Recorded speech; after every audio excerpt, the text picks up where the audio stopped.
At 3 a.m. on a Tuesday morning, Evan Brooks made a choice that would save thousands of lives. But first, it threatened to destroy the only thing he had left, his ability to provide for his daughter. This is the story of one man who refused to stay silent when everyone told him to look the other way, and the billionaire who learned that integrity can't be bought, but it can be honored.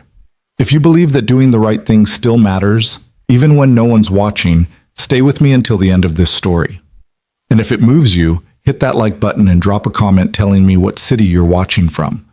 I love seeing how far these stories travel. The fluorescent lights in the employment office buzzed like dying insects, casting a sickly yellow glow over the plastic chairs where desperate men waited for work they'd never admit to needing.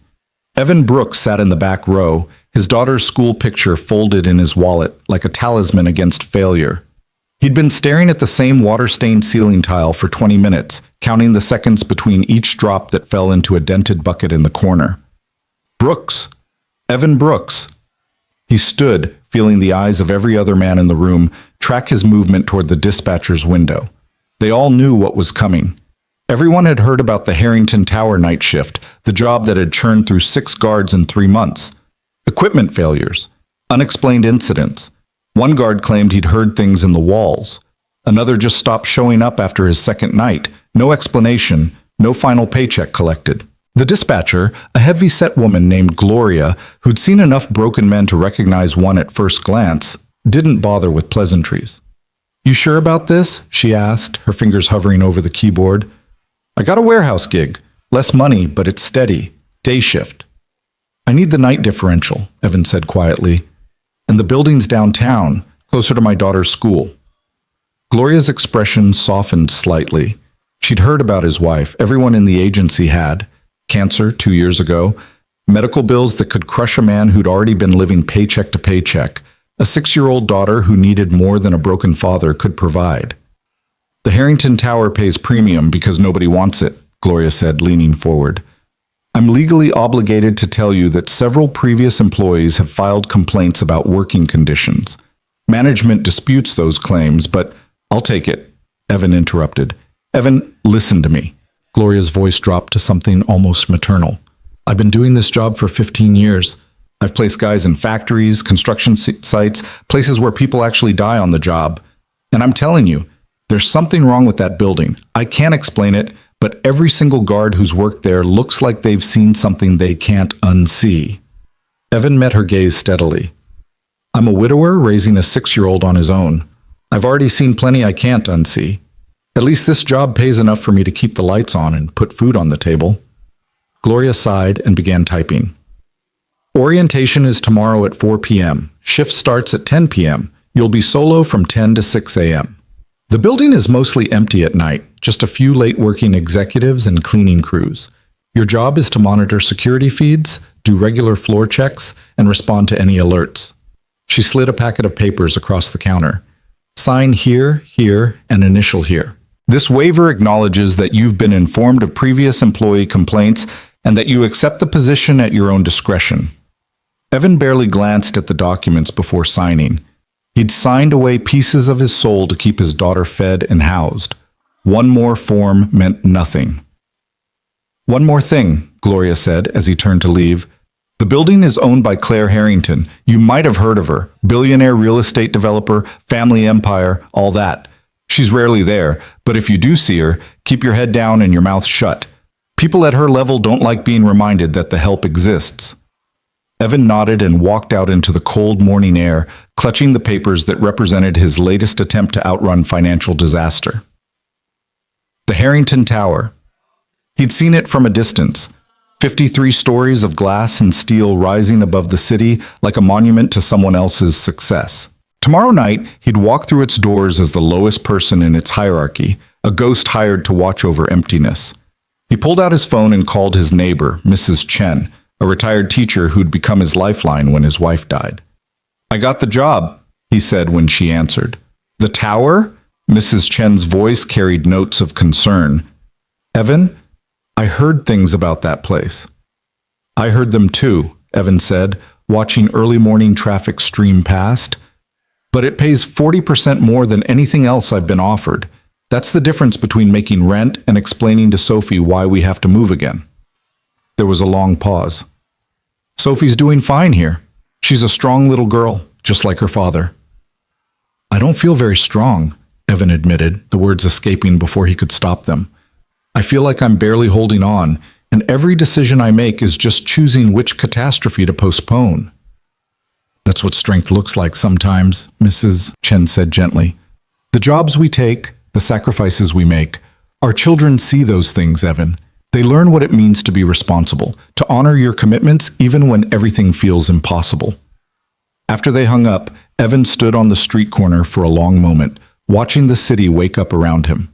Somewhere in that vertical maze of glass and concrete, his daughter was probably having breakfast, chattering about her upcoming school play. She wanted him to come to the rehearsal on Thursday evening. He'd have to miss it. The new shift started Wednesday, and he couldn't risk calling out during his first week. Another small failure to add to the growing list. Another moment he wouldn't get back.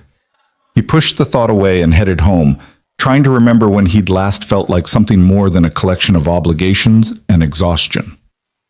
The Harrington Towers employee entrance existed in a liminal space beneath the building's gleaming facade, a concrete tunnel that smelled of industrial cleaner and stale coffee, where the people who maintained the illusion of corporate perfection passed through without ever being seen by those who benefited from their work. Evan arrived for orientation wearing his only decent pair of slacks and a button-down shirt that had seen better days. The security manager, a retired cop named Dennis Walsh, met him in a cramped office that felt more like an interrogation room than a workspace. "You read the manual?" Walsh asked, not looking up from his computer. "Yes, sir." "Good. Because I'm only going through this once, and if you screw up, it's your ass, not mine." Walsh finally made eye contact, his expression suggesting he'd already written Evan off as another temporary body filling a vacant slot. "Your shift is 10 p.m. to 6 a.m., Sunday through Thursday. You'll have Friday and Saturday off. You're responsible for the entire building, all 53 floors, the parking garage, and the executive penthouse level." Walsh pulled out a laminated map covered in color-coded zones. "You'll start each shift with a full building sweep. Takes about 2 hours if you do it right. After that, you monitor the security station on the ground floor. Cameras cover the main entrances, elevators, and parking areas. If you see anything unusual, you log it. If it's an emergency, you call the police and then call me, in that order." "What counts as unusual?" Evan asked. "Use your judgment. We get homeless people trying to sleep in the parking garage sometimes. We get delivery guys who show up at the wrong address. We get drunk executives who forget where they parked. You're not a cop. You don't arrest anybody. You're eyes and ears. You observe. You report. You stay out of trouble." Walsh handed him a heavy key ring and an access card. "This gets you into every floor except the executive penthouse. That's biometric access only, fingerprint and retinal scan. If you ever need to access that level, you call me first. Understood?" "Understood." "The building systems are mostly automated," Walsh continued, pulling up a complex interface on his computer. "HVAC, lighting, fire suppression, all controlled from a central system. You don't touch any of that. If something seems wrong, you log it and move on. Maintenance handles technical issues." Evan nodded, trying to absorb the flood of information while fighting off the exhaustion that had become his constant companion. "Previous guards mentioned," he began, but Walsh cut him off. "Previous guards couldn't handle the isolation. Night shift security is 90% boredom and 10% staying awake.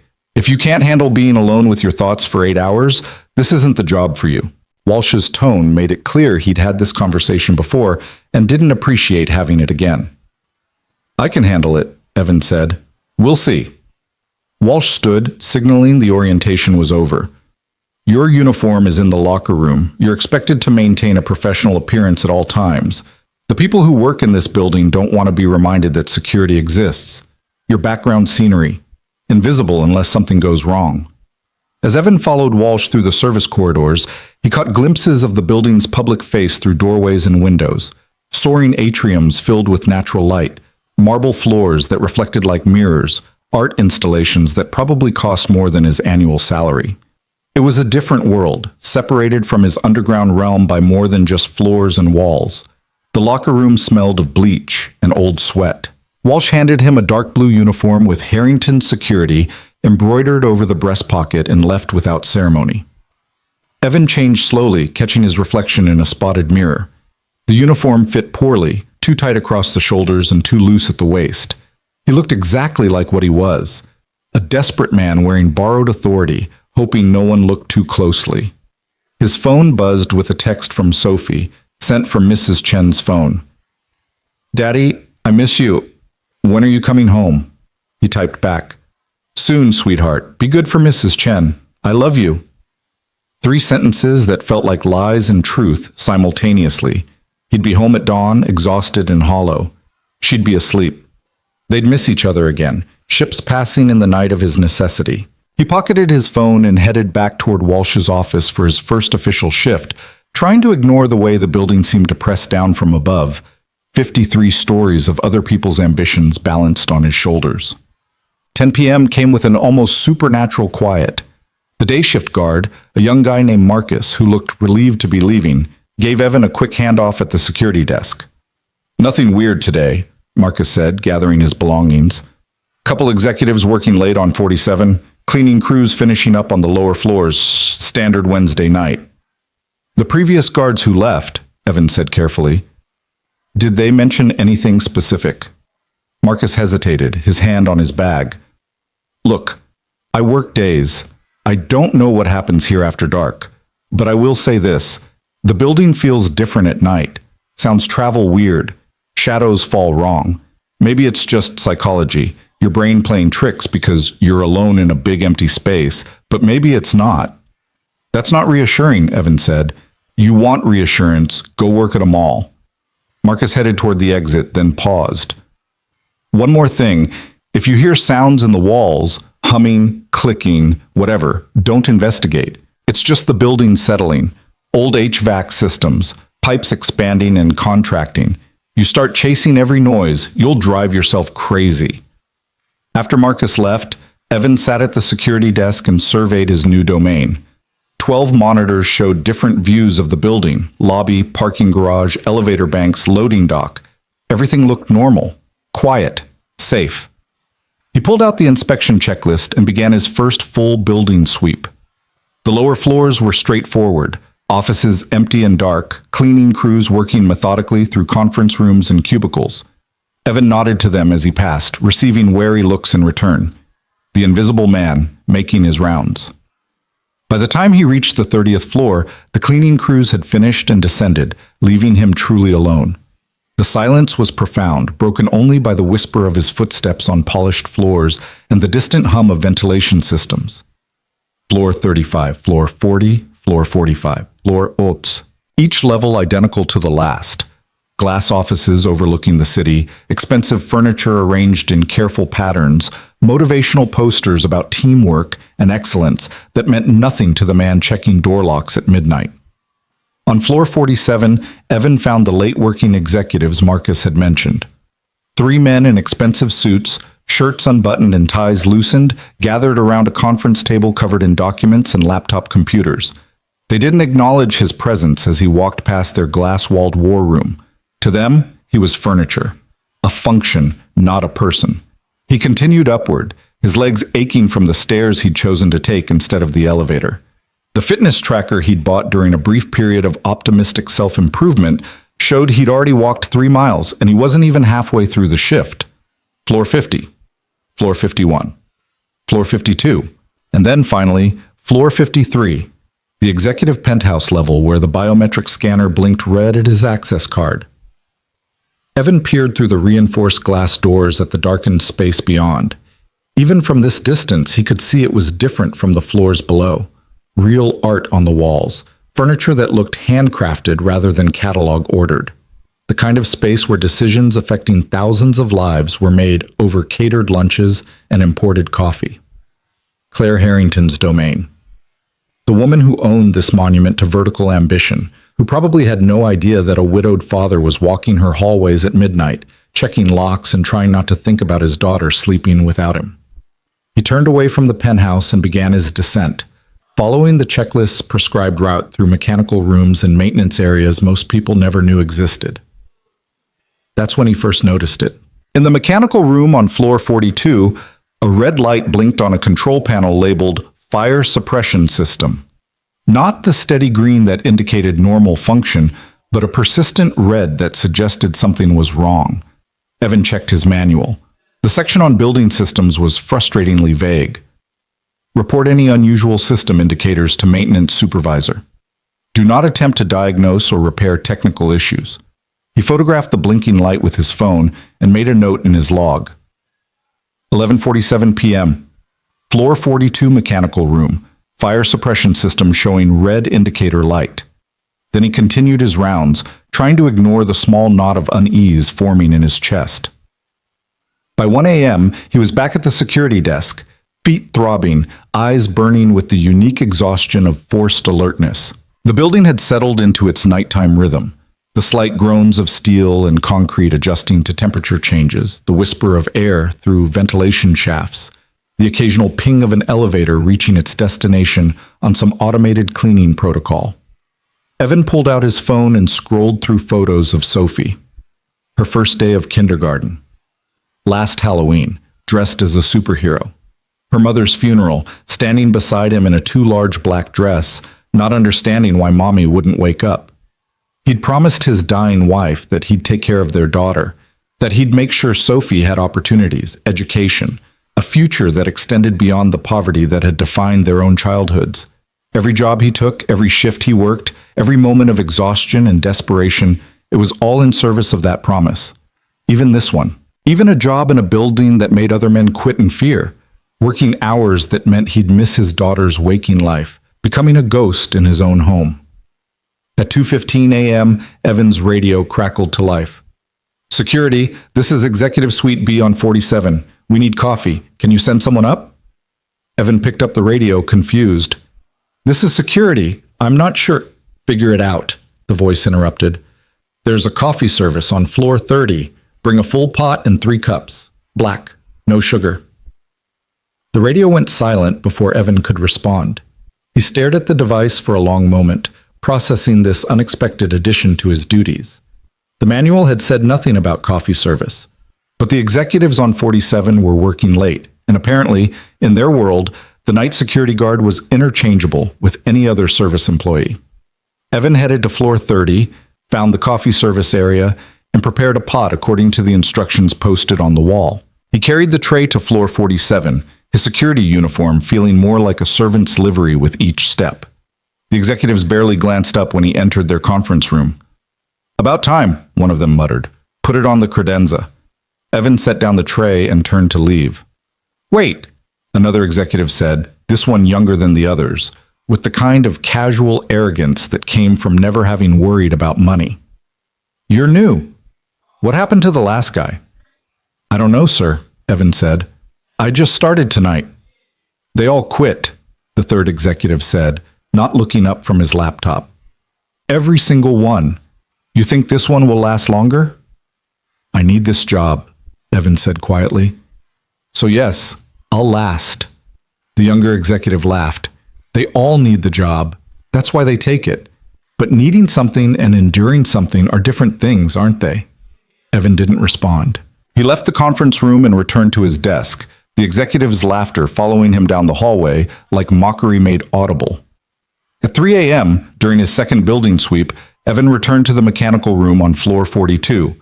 The red light was still blinking. He opened his manual again, reading the fire suppression section more carefully.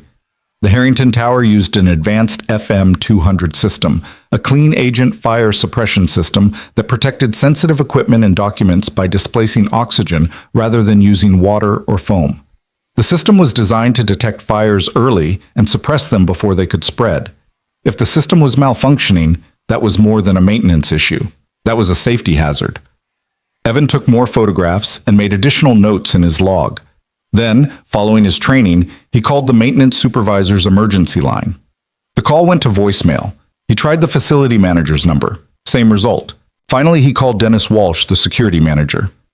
This better be an emergency, Walsh answered, his voice thick with sleep.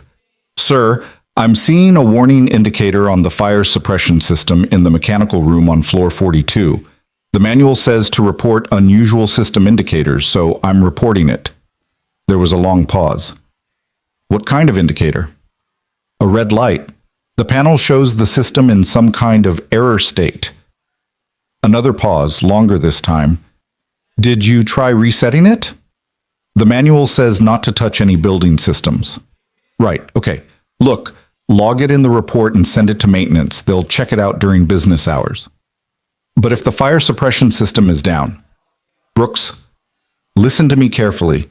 That building has 15 different redundant safety systems. One warning light doesn't mean the whole place is going to burn down. You log it, you report it, and you let the people who get paid to fix things do their jobs. Your job is to watch, not to panic. Understood? Understood, Evan said, though his unease hadn't diminished. Good. Now, unless the building is actually on fire, don't call me again tonight. Walsh hung up. Evan sat in the mechanical room for a long moment, staring at the blinking red light. Something felt wrong, not just the indicator itself, but the casual dismissal of his concern. The implication that he was overreacting, making trouble where none existed. He'd heard that tone before, in other jobs, other situations. The tone that said, "You're replaceable. Don't make waves. Accept what you're told and be grateful for the opportunity." But his wife had died because they'd ignored warning signs, because doctors had dismissed her concerns until the cancer had spread too far to stop, because people with power had made her feel crazy for trusting her own instincts. Evan pulled out his phone and began photographing everything in the mechanical room. The control panel, the warning light, the inspection logs mounted on the wall beside the system, and that's when he saw it. The inspection logs showed weekly maintenance checks, each one signed off as system normal, no issues. The most recent entry was dated 3 days ago, but the inspection log sheet was pristine, no smudges, no wear, no coffee stains or bent corners. It looked like it had been printed that morning and posted on the wall without anyone ever actually reviewing the system it supposedly documented. Evan flipped through the pages. Every single inspection for the past 3 months showed the same entry. System normal, no issues. Same handwriting, same signature, no variation whatsoever. Either the building had experienced perfect mechanical performance for 12 consecutive weeks, or someone was falsifying inspection reports. His hands shook slightly as he photographed every page of the log. At 4 a.m., Evan was back at his desk, staring at his phone and trying to decide what to do with what he'd found. Maybe it was nothing. Maybe the maintenance team really was that consistent. Maybe he was seeing conspiracy where only bureaucratic repetition existed. But the red light kept blinking in his memory, and the falsified logs felt like evidence of something darker than simple negligence. He thought about Sophie, asleep in Mrs. Chen's apartment. He thought about the promise he'd made to his dying wife. He thought about the executives on floor 47, working late and treating him like furniture, unaware that the building protecting their late-night ambitions might be compromised.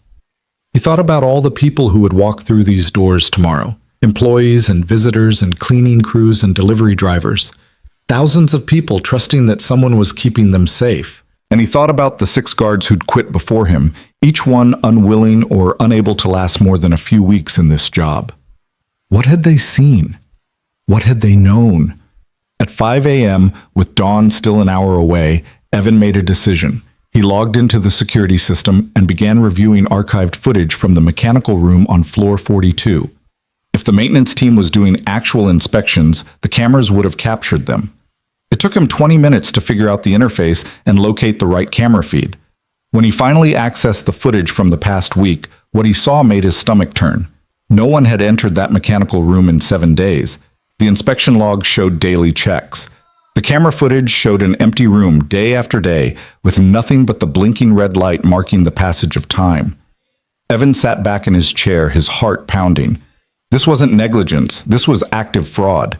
Someone was falsifying safety inspections, creating a paper trail of maintenance that never happened. And if they were doing it for the fire suppression system, what else were they lying about? The building around him suddenly felt different, not empty, but hollow. A beautiful facade hiding structural rot.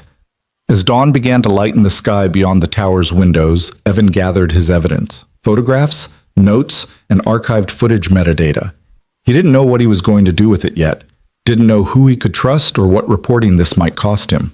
But he knew one thing with absolute certainty. He couldn't walk away. Couldn't pretend he hadn't seen what he'd seen. Couldn't be another person who stayed silent while danger accumulated in the shadows. His daughter's face appeared in his mind. Her smile, her trust, her absolute faith that her father would always do the right thing. Even when the right thing might destroy everything he'd been desperately trying to build. At 6 a.m., the day shift guard arrived to relieve him. Evan gathered his things, exhausted and wired simultaneously, and walked out into the cold morning air. The Harrington Tower rose above him, glass and steel gleaming in the early light, beautiful and terrible, and full of secrets that no one with power wanted exposed. Evan pulled out his phone and looked at his daughter's photo one more time. Then he started walking home, knowing that tonight he'd return to that building, and that every hour he stayed silent made him complicit in whatever disaster was waiting to happen. The job no one wanted had become something much more complicated than a paycheck. It had become a test of exactly who Evan Brooks was, and what kind of man his daughter would remember him to be. Evan sat at Mrs. Chen's kitchen table Thursday morning, nursing lukewarm coffee while his daughter ate breakfast 6 feet away, chattering about the upcoming school play. Sophie had been cast as a tree in the forest scene, a role she took with absolute seriousness, practicing her swaying in the wind movements between bites of cereal. And Miss Rodriguez said trees are very important because they give oxygen, Sophie explained, her spoon pausing midair. So even though I don't have words, I'm still helping the whole forest breathe. That's exactly right, sweetheart, Evan said, trying to focus on her words while his mind kept circling back to the blinking red light and the falsified inspection logs. He'd barely slept after his shift, lying on Mrs. Chen's couch for 3 fitful hours before Sophie's alarm woke them both. Daddy, you're not listening, Sophie said, her voice carrying that particular note of childhood disappointment that cut deeper than any criticism from an adult. I am listening. You're a tree. You help the forest breathe, and I'm very proud of you. But you look sad. Sophie set down her spoon and studied him with the unsettling perceptiveness that children sometimes display. Are you sad because of your new job? Mrs. Chen, washing dishes at the sink, glanced over her shoulder with concern. I'm not sad, Evan said, reaching across the table to squeeze his daughter's small hand. I'm just tired. Night shifts take some getting used to. Mommy used to say that tired and sad look the same on the outside but different on the inside, Sophie said quietly. She said the important thing was knowing which one you really are. Evan felt something crack in his chest. His wife had been good at that, seeing through his attempts to hide worry behind claims of exhaustion. She'd known him well enough to recognize when he was carrying burdens he didn't know how to put down. Your mommy was very smart, he said, and right now, I'm both. Tired because of work and sad because I miss spending time with you. Sophie considered this with the gravity of a much older person. But you're working so we can stay together, right? So that's good sadness. That's the kind that means you love me. That's exactly what it means. Evan stood and kissed the top of her head, breathing in the strawberry scent of her shampoo. I need to sleep for a few hours before tonight's shift, but I'll see you tomorrow morning, okay? And this weekend we'll do something special, just you and me. After Sophie left for school with Mrs. Chen, Evan returned to his own apartment, a studio barely large enough for 2 people, with a Murphy bed that folded out from the wall and a kitchenette that consisted of a hot plate and a mini fridge. He'd given Sophie the bed last night while he took the couch, a routine they'd fallen into that neither of them acknowledged as anything other than normal. He lay down on the unmade bed and closed his eyes, but sleep wouldn't come. Every time he started to drift off, he saw the red light blinking, saw the pristine inspection logs with their identical entries, saw thousands of people walking through those tower doors, trusting that someone was keeping them safe. Finally, at noon, he gave up on rest and pulled out his laptop, an ancient machine that took 5 minutes to boot up and longer to connect to their building's spotty Wi-Fi. He spent the next 3 hours researching fire suppression systems, building codes, and safety regulations. What he learned made his unease crystallize into something close to certainty. FM 200 systems required monthly inspections by certified technicians, annual comprehensive testing, documentation that could be audited by fire marshals and insurance companies, the kind of maintenance that couldn't be faked with a signature on a log sheet. If the Harrington Tower's fire suppression system was actually being maintained according to code, there should be detailed service records, parts receipts, technician certifications, The kind of paper trail that proved compliance. Evan knew where those records would be kept. In the facility management office on floor 50C, an office that was locked during his shift, accessible only to daytime administrative staff. Unless someone with a master key happened to find a reason to check. At 9:30 that evening, Evan returned to the Harrington Tower feeling like he was preparing for something more significant than a security shift. He'd showered, shaved, made sure his uniform was as presentable as possible. Looking professional. Looking like someone who had every right to be asking questions. Marcus, the day shift guard, seemed surprised to see him back. "You survived night 1, Marcus said, gathering his belongings. "That's further than 2 of the previous guys made it." "It was fine," Evan said, taking his position at the desk. Quiet. Uneventful. "Tonight might be different. There's some big presentation happening tomorrow morning, board meeting or investor pitch or something. Half the executive team is working late. You'll probably get sent on coffee runs all night." "Great," Evan muttered. After Marcus left, Evan began his building sweep, this time with a specific destination in mind. He made his way methodically through the lower floors, checking doors and noting activity, but his real attention was focused on reaching floor 15 without drawing attention. The facility management office was located in an interior corridor, away from the windows and the prestige views. Evan had his master key ready, his cover story prepared if anyone asked why he was accessing administrative spaces in the middle of the night. The door opened smoothly. Inside, the office looked like every other corporate workspace. Cubicles, filing cabinets, motivational posters encouraging teamwork and excellence. But Evan wasn't interested in the public face of facility management. He was interested in the locked filing cabinets along the back wall, labeled Maintenance Records, Confidential. His master key worked on the first cabinet. Inside, he found folders organized by building system, HVAC, electrical, plumbing, elevators. And there, near the bottom, a thick folder labeled Fire Suppression, Annual Compliance. Evan pulled out his phone and began photographing documents. What he found was worse than he'd imagined. The last genuine fire suppression inspection had been conducted 18 months ago. Since then, every report in the file was a duplicate.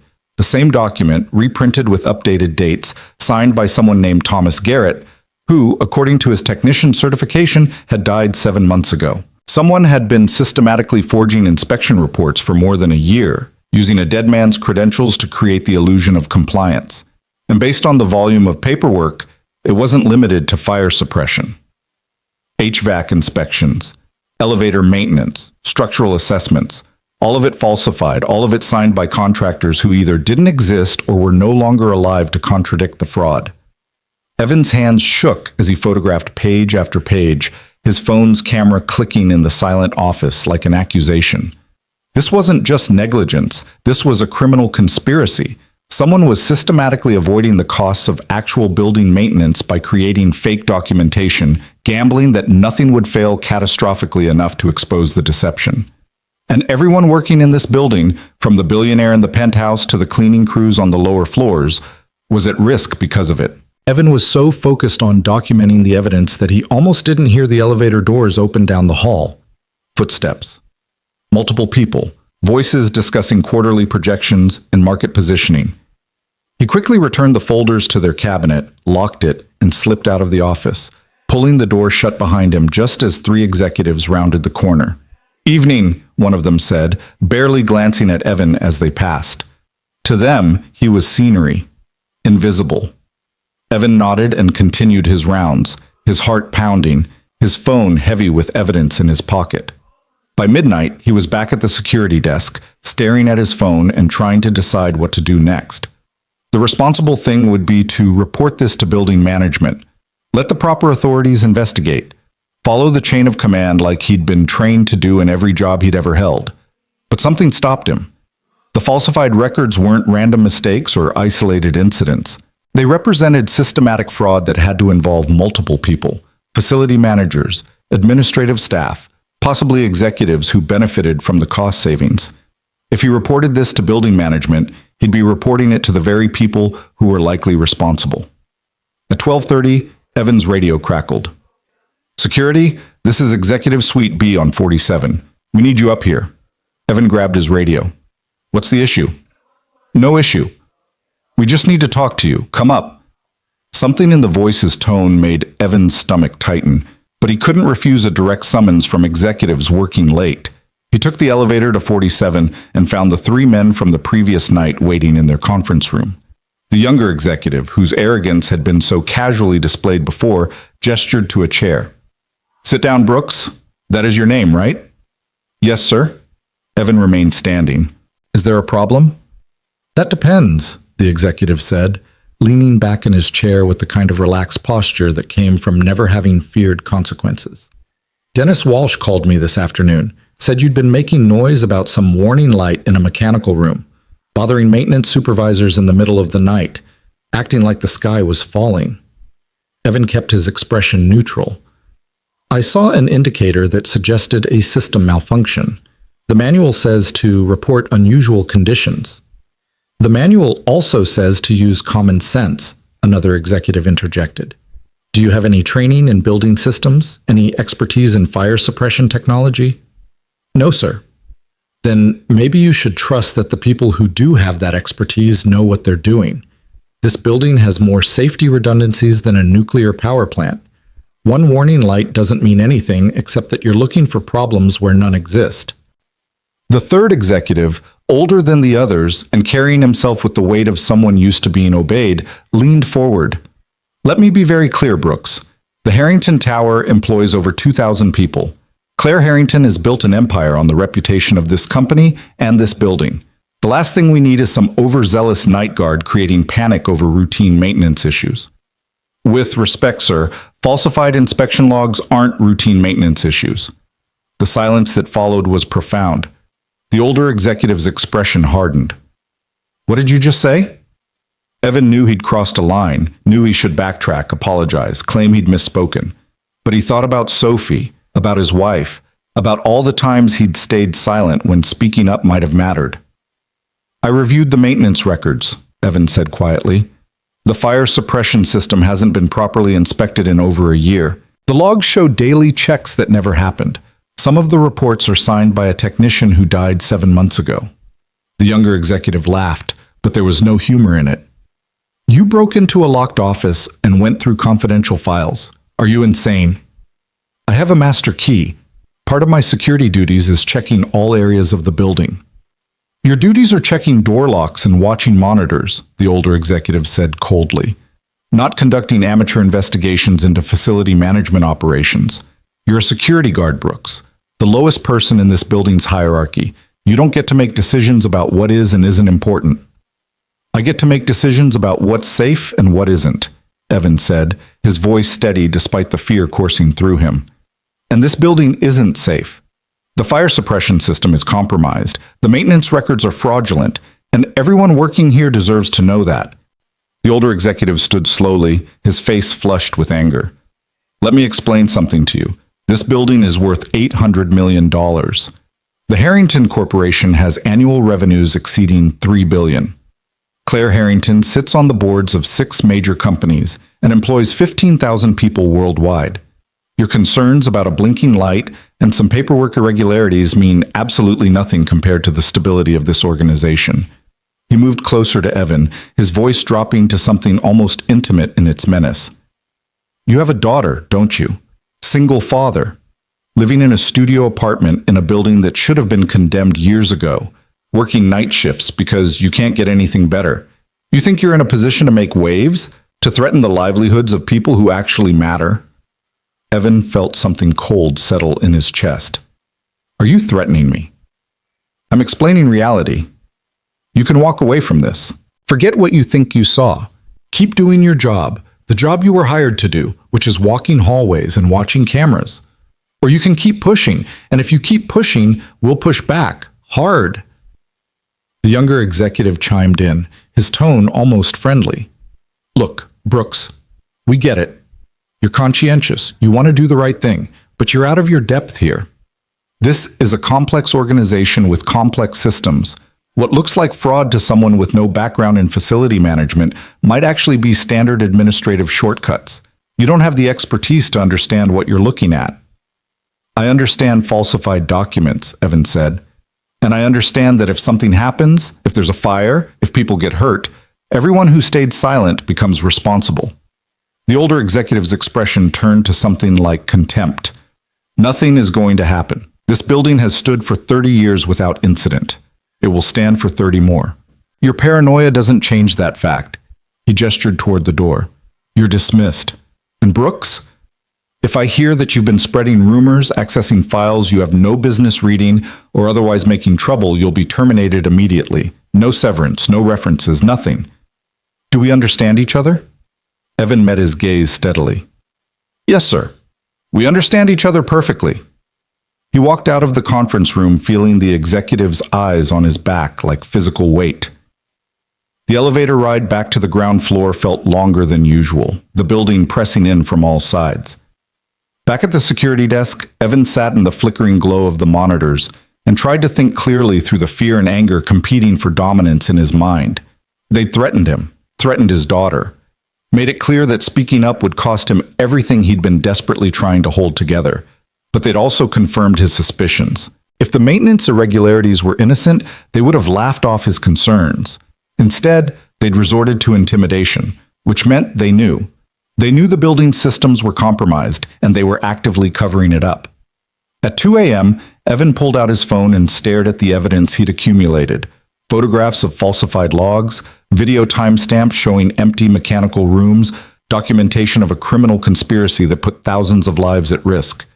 He could delete it all. Pretend this night never happened. Show up tomorrow and every night after, do his rounds, keep his mouth shut, collect his paychecks. Be the invisible man they'd hired him to be. He thought about his daughter's face when he dropped her off at school. The absolute trust in her eyes when she'd said that his sadness meant he loved her. The way she believed, with complete faith, that her father always did the right thing. What would he tell her someday when she asked about this moment? Would he say he'd stayed silent because speaking up was too risky? Because powerful people had threatened him and he'd been too afraid to push back? Would he teach her that integrity was negotiable? That doing the right thing only mattered when it was convenient? His wife's voice echoed in his memory, something she'd said during her final days when the morphine couldn't quite mask the pain, but couldn't silence her determination to leave him with something to hold on to. Promise me you'll teach Sophie to be brave, not fearless. Fear is healthy, but brave. Brave enough to do the hard things even when she's scared. Brave enough to stand up when everyone else sits down. He'd made that promise, and now it was being tested in ways he'd never imagined. At 3 a.m., Evan made his decision. He couldn't go to building management. They were part of the problem. He couldn't trust the executives who'd threatened him. But there were other authorities, fire marshals, building inspectors, regulatory agencies whose entire purpose was preventing exactly this kind of dangerous fraud. He opened his laptop and began composing a detailed report, attaching every photograph, every piece of evidence he'd collected. Names, dates, specific violations. A comprehensive document that couldn't be ignored or buried. As he typed, the building around him seemed to hold its breath. The monitors showed empty hallways, quiet floors, thousands of tons of glass and steel suspended above the city in apparent stability. But Evan knew now what hid behind that facade. Knew that every day this fraud continued was another day closer to catastrophe. By 4 a.m., his report was complete. He'd addressed it to the city's fire marshal, the state building inspector, and the Occupational Safety Administration. Multiple recipients, multiple agencies, making it impossible for any single person to suppress the information. His finger hovered over the send button. Once he pressed it, there would be no going back. An investigation would be launched. The building would be scrutinized. And everyone involved in the fraud, from low-level facility managers to high-ranking executives, would know exactly who had exposed them. The older executive's words echoed in his mind. If you keep pushing, we'll push back. Hard. They would destroy him, cost him this job, make sure he never worked in corporate security again, possibly bring legal action claiming he'd violated confidentiality agreements or accessed files illegally. They had resources he couldn't match and connections he couldn't fight. But they couldn't erase the truth, couldn't change the fact that this building was dangerous and people deserved to know. Evan thought about his daughter one more time, imagined her years from now, learning what he'd done. Would she be proud? Would she understand that sometimes being a good father meant risking everything to do what was right? Or would she resent him for choosing strangers over their security? For throwing away their stability for principles that didn't pay rent or put food on the table? He didn't know, couldn't know. All he had was the promise he'd made to his dying wife, and the faith that teaching Sophie about courage meant showing her courage in action, even when it terrified him, even when it might cost him everything. He pressed send. The report disappeared into the digital void, bound for multiple inboxes across various government agencies. An accusation that couldn't be unsent. Evidence that couldn't be erased. Evan sat back in his chair, feeling simultaneously lighter and heavier than he'd ever felt before. He'd done it. He'd spoken up. And now all that remained was waiting to see what consequences his honesty would bring. At 5:30, as dawn approached and his shift neared its end, Evan conducted one final walk through the mechanical room on floor 42. The red light still blinked its persistent warning.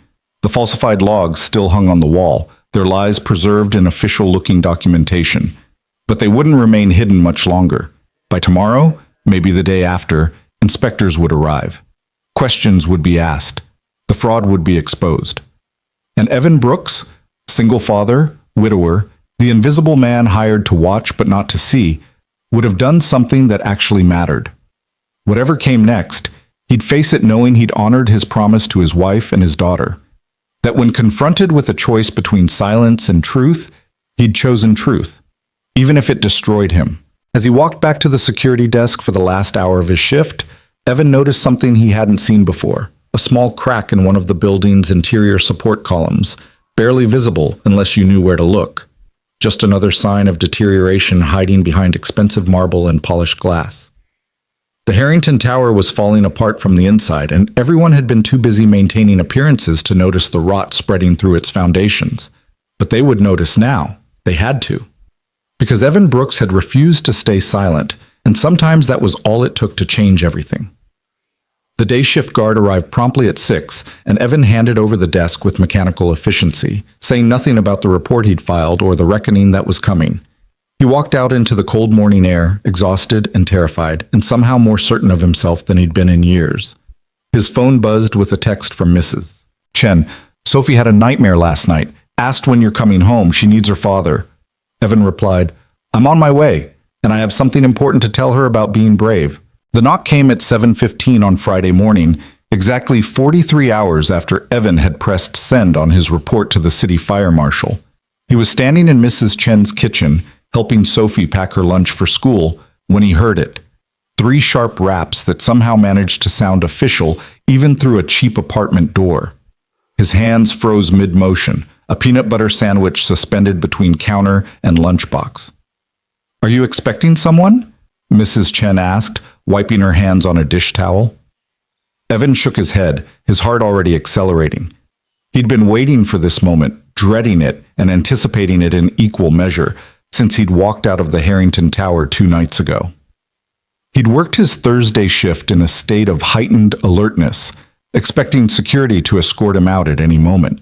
But the night had passed without incident, leaving him to wonder if his report had vanished into bureaucratic limbo or if the reckoning was simply delayed. Now apparently, it had arrived. Stay here with Sophie, he told Mrs. Chen quietly, then walked to the door and opened it. 2 men in dark suits stood in the narrow hallway. The older one, gray-haired and carrying himself with the weary authority of someone who'd seen too many buildings fail and too many people lie about it, held up an official-looking badge. Evan Brooks? I'm Fire Marshal Tom Hendricks. This is Inspector James Morrison from the City Building Department. We need to talk to you about a report you filed regarding the Harrington Tower. Relief and terror competed in Evan's chest. They'd received his report. They were taking it seriously. But their presence at his home, rather than contacting him by phone or email, suggested this was more complicated than he'd hoped. Of course, Evan said, stepping into the hallway and pulling the door partly closed behind him.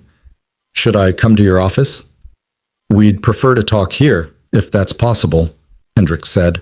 What you've alleged is serious enough that we wanted to verify some details before we proceed with an official investigation. Evan led them down to the building's cramped lobby, a space that smelled of mildew and old carpet, where broken mailboxes lined one wall like monuments to neglect. It wasn't much, but it was private enough for conversation. Hendricks pulled out a tablet and brought up Evan's report.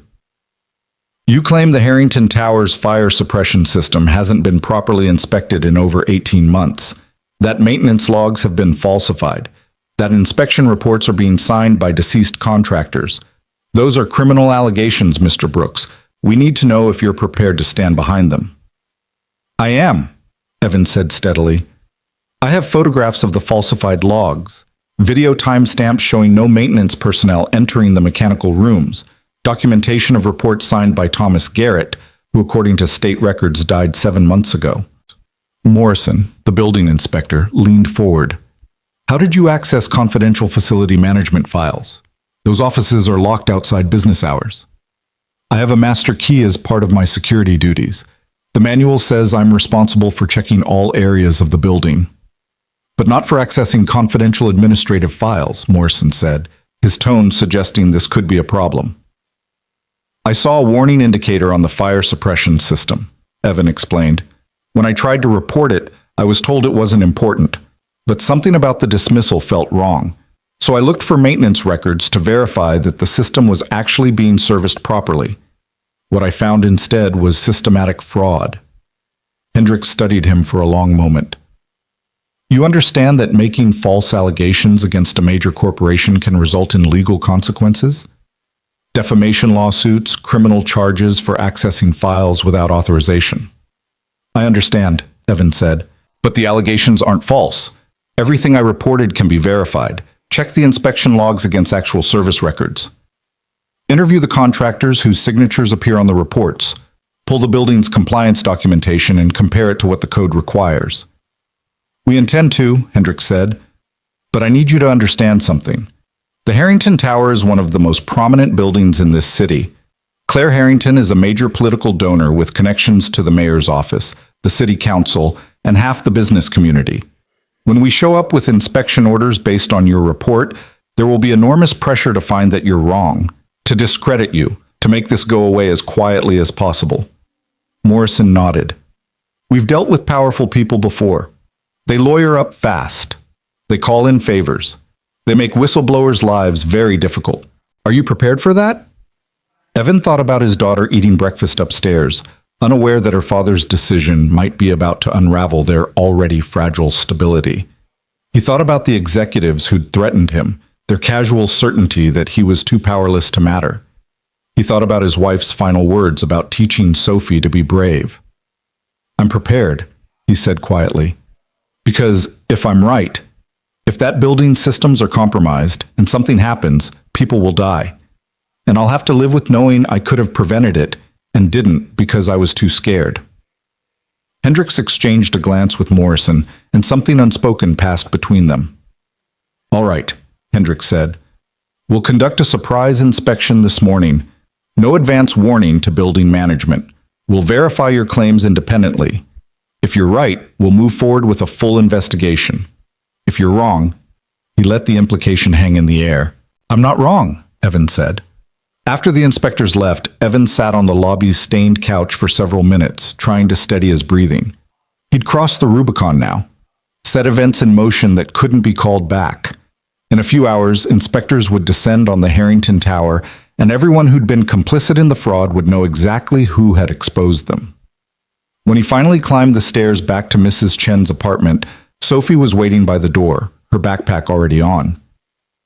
Who were those men? She asked, her voice carrying that particular note of childhood anxiety that suggested she'd picked up more from his tension than he'd intended. Just some people from the city, Evan said, kneeling to her level. Nothing for you to worry about. You look worried, Sophie observed. So it must be something big.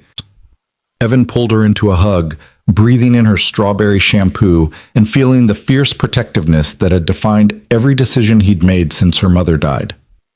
Sometimes grown-ups have to do things that are scary because they're the right thing to do, he said, even when we don't know how they'll turn out.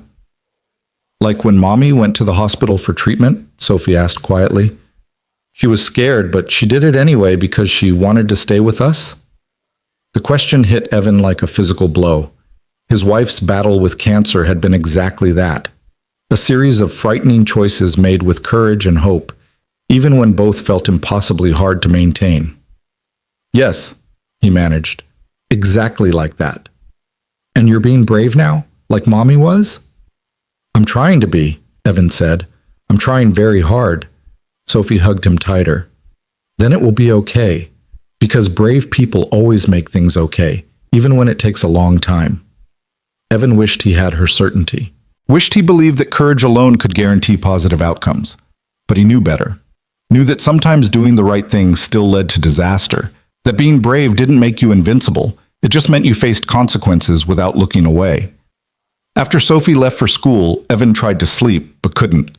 Instead, he sat on Mrs. Chen's couch, checking his phone obsessively, waiting for news that didn't come. The hours crawled past with excruciating slowness. Noon arrived, 1 o'clock, 2. Finally, at 2:45, his phone rang with an unknown number. Mr. Brooks, this is Tom Hendricks. We've completed our preliminary inspection of the Harrington Tower. Evan's hand tightened on the phone. And? You were right, about everything. Hendricks' voice carried a mixture of grim satisfaction and professional anger. The fire suppression system is critically compromised. Multiple zones are non-functional. The backup systems haven't been tested in over a year. We found falsified records for HVAC maintenance, elevator inspections, and structural assessments. This building has been operating in violation of fire code for at least 18 months, possibly longer. Relief and vindication flooded through Evan, so powerful he had to sit down. What happens now? He asked. We're issuing an immediate violation notice. The building will remain open while remediation takes place, but we're requiring daily inspections until all systems are brought up to code. We're also referring the matter to the district attorney's office for criminal investigation. Someone authorized this fraud, and they're going to face consequences. What about the people working there? Are they safe? For now, yes. But it was closer than anyone wants to admit. If there had been a fire before we caught this... Hendricks didn't finish the sentence. He didn't need to. You did the right thing, Mr. Brooks. You probably saved lives today. After Hendricks hung up, Evan sat in stunned silence, processing what he'd just heard. He'd been right. His instincts, his investigation, his refusal to stay silent, all of it vindicated. The Harrington Tower's dangerous secrets were exposed. People would be held accountable. But vindication didn't mean protection. He'd made powerful enemies, and they would want revenge. As if summoning them with the thought, his phone rang again. This time, the caller ID showed the Harrington Tower's main number. Mr. Brooks, this is Dennis Walsh. You're terminated, effective immediately. Security will collect your badge and keys when you arrive to pick up your final paycheck.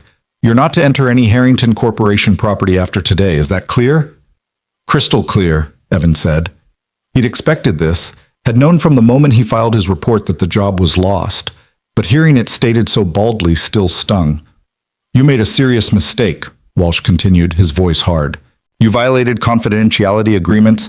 You accessed files without authorization. You made defamatory allegations against this company and its leadership. We're currently reviewing our legal options. Review whatever you want, Evan said, finding reserves of calm he didn't know he possessed. The fire marshal confirmed everything I reported. You can threaten me all you like, but the truth doesn't change. The truth, Walsh said coldly, is that you were a temporary employee who overstepped his authority and cost this company millions in emergency repairs and legal exposure. You think you're some kind of hero? You're just another troublemaker who couldn't follow simple instructions. He hung up before Evan could respond. Evan sat staring at his phone, trying to process what had just happened. In the span of 3 hours, he'd been vindicated and fired, proven right, and made unemployed. The building was safer because of him, and he'd lost the job he desperately needed. Sophie would be out of school in an hour. He'd have to pick her up, have to figure out how to explain that Daddy didn't have a job anymore, that the brief stability they'd achieved was evaporating again, that they were back to the edge they'd been teetering on for 2 years. The thought made him feel sick. At 3:30, Evan walked to Sophie's school and waited outside with the other parents, mostly mothers, mostly looking put together in ways that emphasized how completely he didn't belong. When Sophie emerged, her face lit up with the uncomplicated joy that made every sacrifice feel momentarily worthwhile. "Daddy, you're here! You usually can't pick me up." "Special day," Evan said, taking her hand. "Let's walk home the long way, through the park." They walked slowly, Sophie chattering about her day, while Evan tried to figure out how to tell her what he needed to tell her. The park was mostly empty on a Friday afternoon, just a few elderly people feeding pigeons and a couple of teenagers cutting class. They sat on a bench overlooking the playground, and Evan finally found the words. "Sophie, I need to tell you something about my job. The night security position at the tower." She looked up at him with those serious eyes that saw too much. "You got fired because you were brave." Evan blinked. "How did you—" "Mrs. Chen told me that sometimes when grown-ups do the right thing, other people get mad at them. And you looked worried this morning, so I figured something like that happened." She swung her legs, her small body somehow containing wisdom beyond her years. "Are we going to be okay?" "We're going to be okay," Evan said, hoping it was true. "I don't know how yet, but we'll figure it out. We always do." "Because you're brave," Sophie said matter-of-factly. "And Mommy said brave people always find a way." They sat together in the cooling afternoon, father and daughter, and Evan felt the weight of responsibility settle even heavier on his shoulders. He'd done the right thing. He'd exposed corruption and potentially saved lives. But righteousness didn't pay rent. Courage didn't put food on the table. And being vindicated by fire marshals didn't help him figure out how to provide for his daughter. That evening, after Sophie was in bed, Evan opened his laptop and began searching for jobs. Security positions, warehouse work, anything that would generate income. But every search felt futile. He'd been fired from his last position for violating confidentiality and making defamatory allegations.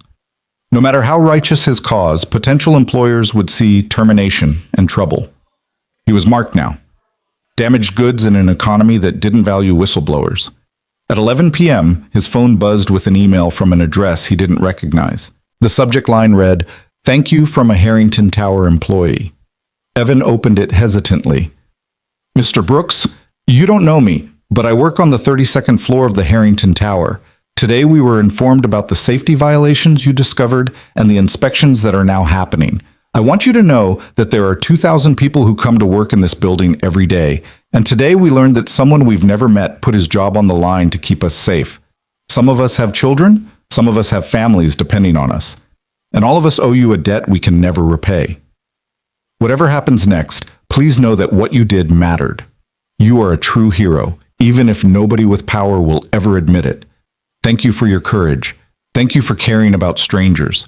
Thank you for being the kind of person who speaks up when everyone else stays silent." Evan read the email 3 times, tears blurring the words by the end. He told himself he was doing this for Sophie, to teach her about integrity. But reading this stranger's gratitude, he realized he'd also done it for every person who walked through those tower doors trusting that someone was keeping them safe, for every parent who kissed their kids goodbye and assumed they'd come home at the end of the day. For every cleaner and executive and security guard whose life had value, whether they knew about the danger or not. He'd saved them. Not dramatically, not visibly, but meaningfully, completely, in ways they'd never fully understand. And somehow, that made the cost bearable. Saturday morning arrived with unexpected news. A voicemail from Fire Marshal Hendricks left at 6 a.m. "Mr. Brooks, something's happened that you need to know about. Claire Harrington, the tower's owner, she's asking to meet with you, personally, at your home, this morning. I told her I'd pass along the message, but that the decision was entirely yours. You don't have to do this. You don't owe her anything, but she was very insistent that she wanted to speak with you directly. If you're willing, she'll be at your address at 9 a.m. Call me if you have concerns." Evan stood in his tiny apartment, phone in hand, trying to process this information. Claire Harrington, billionaire, owner of the tower and the corporation bearing her family name. The woman whose empire he'd just exposed as built partially on fraud and negligence. She was coming here, to his rundown building, to see him. The question was why. At 8:45, Evan made sure Sophie was occupied with Mrs. Chen upstairs, then waited in his apartment with a mixture of curiosity and dread. He'd cleaned as best he could, though there was only so much tidying that could disguise poverty. The Murphy bed was folded into the wall. The kitchenette was spotless. But the cracks in this plaster and the water stains on the ceiling told their own story about the distance between his world and Claire Harrington's. At precisely 9 a.m., there was a knock at the door.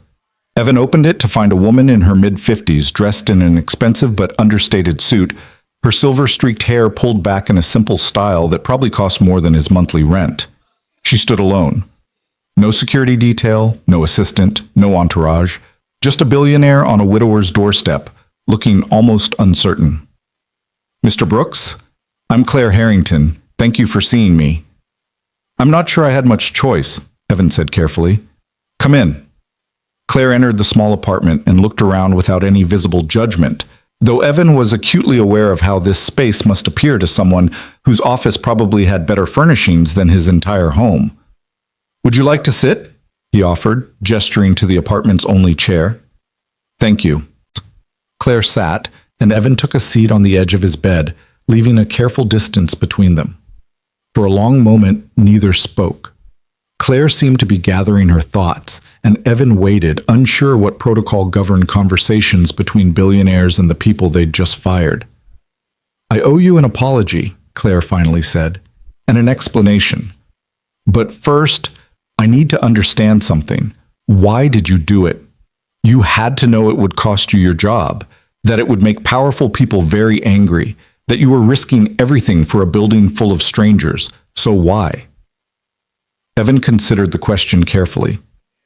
"Because I have a daughter, and every person working in your building is someone's daughter or son or parent or spouse. They trusted that someone was keeping them safe, and I learned that nobody was. So I had to be. Even though it destroyed your livelihood?" "Especially because of that," Evan said. "If I'd stayed silent to protect my job, what would I tell my daughter someday? That I let people stay in danger because speaking up was inconvenient? That other people's lives mattered less than my paycheck?" Claire's expression shifted, something like pain crossing her face. "I built that tower 30 years ago. It was supposed to be my masterpiece. My proof that a woman could create something lasting in an industry that didn't want her. And I was so focused on the empire, on the quarterly reports and the board meetings and the expansion, that I stopped seeing the details that actually mattered." "You didn't know about the fraud?" Evan asked. "I didn't know because I didn't look," Claire said, her voice heavy with something that sounded like self-recrimination. "I hired people to handle operations, trusted them to maintain standards, never questioned whether trust was deserved. The fire marshal's report was horrifying, not just because of what it revealed about my building, but because it revealed what I'd become. Someone so removed from the actual work that I'd let corruption flourish under my name." She leaned forward slightly. 3 executives have been terminated, 2 facility managers. The entire safety compliance department is being restructured. We're conducting comprehensive inspections of every property in the Harrington portfolio, and it's all because you refused to stay silent. "I did what anyone should have done," Evan said. "But most people don't. Most people see problems and look away. They tell themselves it's not their responsibility, not their place, not their problem. You didn't do that. And I need to understand why." Evan thought about his wife, about her final days when she'd made him promise to teach Sophie about courage, about being the kind of parent whose example would shape how their daughter moved through the world. "My wife died 2 years ago," he said quietly. "Cancer. And before she died, she made me promise something. She made me promise to teach our daughter to be brave. Not fearless, but brave. To do hard things even when she's scared. To stand up when everyone else sits down." He met Claire's eyes. "I couldn't teach her that by example if I didn't actually do it myself." Claire was silent for a long moment, and when she spoke again, her voice carried a weight of emotion that seemed at odds with her corporate armor. "My father built this company from nothing. He worked 80-hour weeks, sacrificed everything, climbed every ladder there was to climb. And when he died, he left me an empire and a piece of advice. Never trust anyone who has nothing to lose. He meant it as wisdom. Stick with people who have skin in the game, who have reputations to protect. But he was wrong. The people with nothing to lose are the only ones who can tell you the truth." She stood and walked to the window, looking out at the neighborhood where Evan had been trying to build a life for his daughter. "You had everything to lose, Mr. Brooks. Your job, your stability, your ability to provide for your child. And you spoke up anyway. Not because you thought you'd be rewarded, but because it was right. That's extraordinarily rare. It shouldn't be, Evan said. No, Claire agreed. It shouldn't be. But it is. And the question I came here to ask is this: what are you going to do now? Evan almost laughed. Look for another job, I suppose. Try to find something before my savings run out completely. What if I offered you a job? The words hung in the air between them, unexpected and almost incomprehensible. You just fired me, Evan said carefully. Dennis Walsh fired you, Claire corrected, acting on orders from executives who have since been terminated themselves. I'm offering you a different position, a real one. Not night security, watching cameras and walking empty halls, but something that actually uses the qualities you've demonstrated: integrity, attention to detail, the courage to speak up when things are wrong. Evan felt suspicion war with hope. What kind of position? Director of Safety Compliance for all Harrington Corporation properties. You'd oversee inspections, verify maintenance records, ensure that what happened in the tower never happens anywhere else. You'd have authority to access any file, inspect any system, and report directly to me. And you'd have my complete backing to shut down any operation that doesn't meet safety standards, regardless of who complains or what it costs. The offer was so far beyond what Evan had expected that he couldn't immediately process it. From fired security guard to corporate director in one conversation. From poverty wages to what had to be a substantial salary. From invisible to empowered. Why would you trust me with that? He asked. You don't know me. I have no background in corporate management, no executive experience, nothing that qualifies me for that kind of role. You have the only qualification that actually matters, Claire said simply. You care more about doing what's right than about pleasing powerful people. That's worth more than any business degree or years of experience. And frankly, Mr. Brooks, I don't need another yes man telling me what I want to hear. I need someone who will tell me the truth, even when it's uncomfortable. Especially when it's uncomfortable. Evan stood and walked to the window beside her, looking out at the neighborhood where he'd been fighting to survive, trying to hold together a life that kept threatening to fall apart. This would change everything, he said quietly, for me and for Sophie. Yes, Claire agreed. It would, but not because I'm offering charity, because you earned it. You saw something wrong and you fixed it, knowing it would cost you. That's the kind of responsibility that most people in positions of power never demonstrate.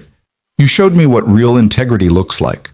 Now I'm asking you to help me build that kind of integrity into every property my company operates. Evan turned to face her. And if I find more problems, more fraud, more negligence, more people cutting corners to save money, then you expose it. Every single time. I don't care how embarrassing it is or how much it costs. I built this company on my father's legacy, but I'm not going to let that legacy become a monument to greed and negligence.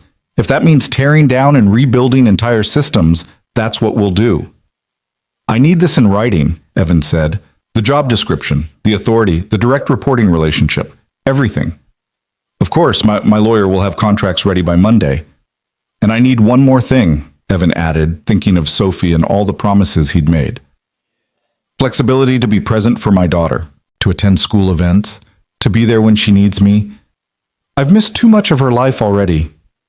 Done, Claire said without hesitation. In fact, that's non-negotiable. Children need their parents present.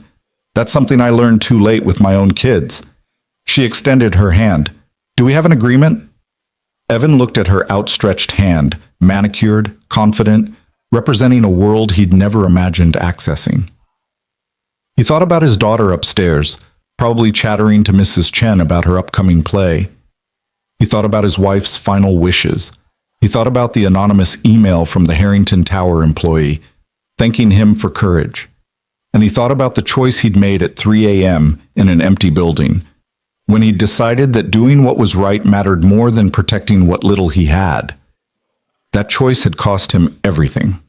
And somehow, impossibly, it had given him everything back, transformed and deeper and more meaningful than what he'd lost.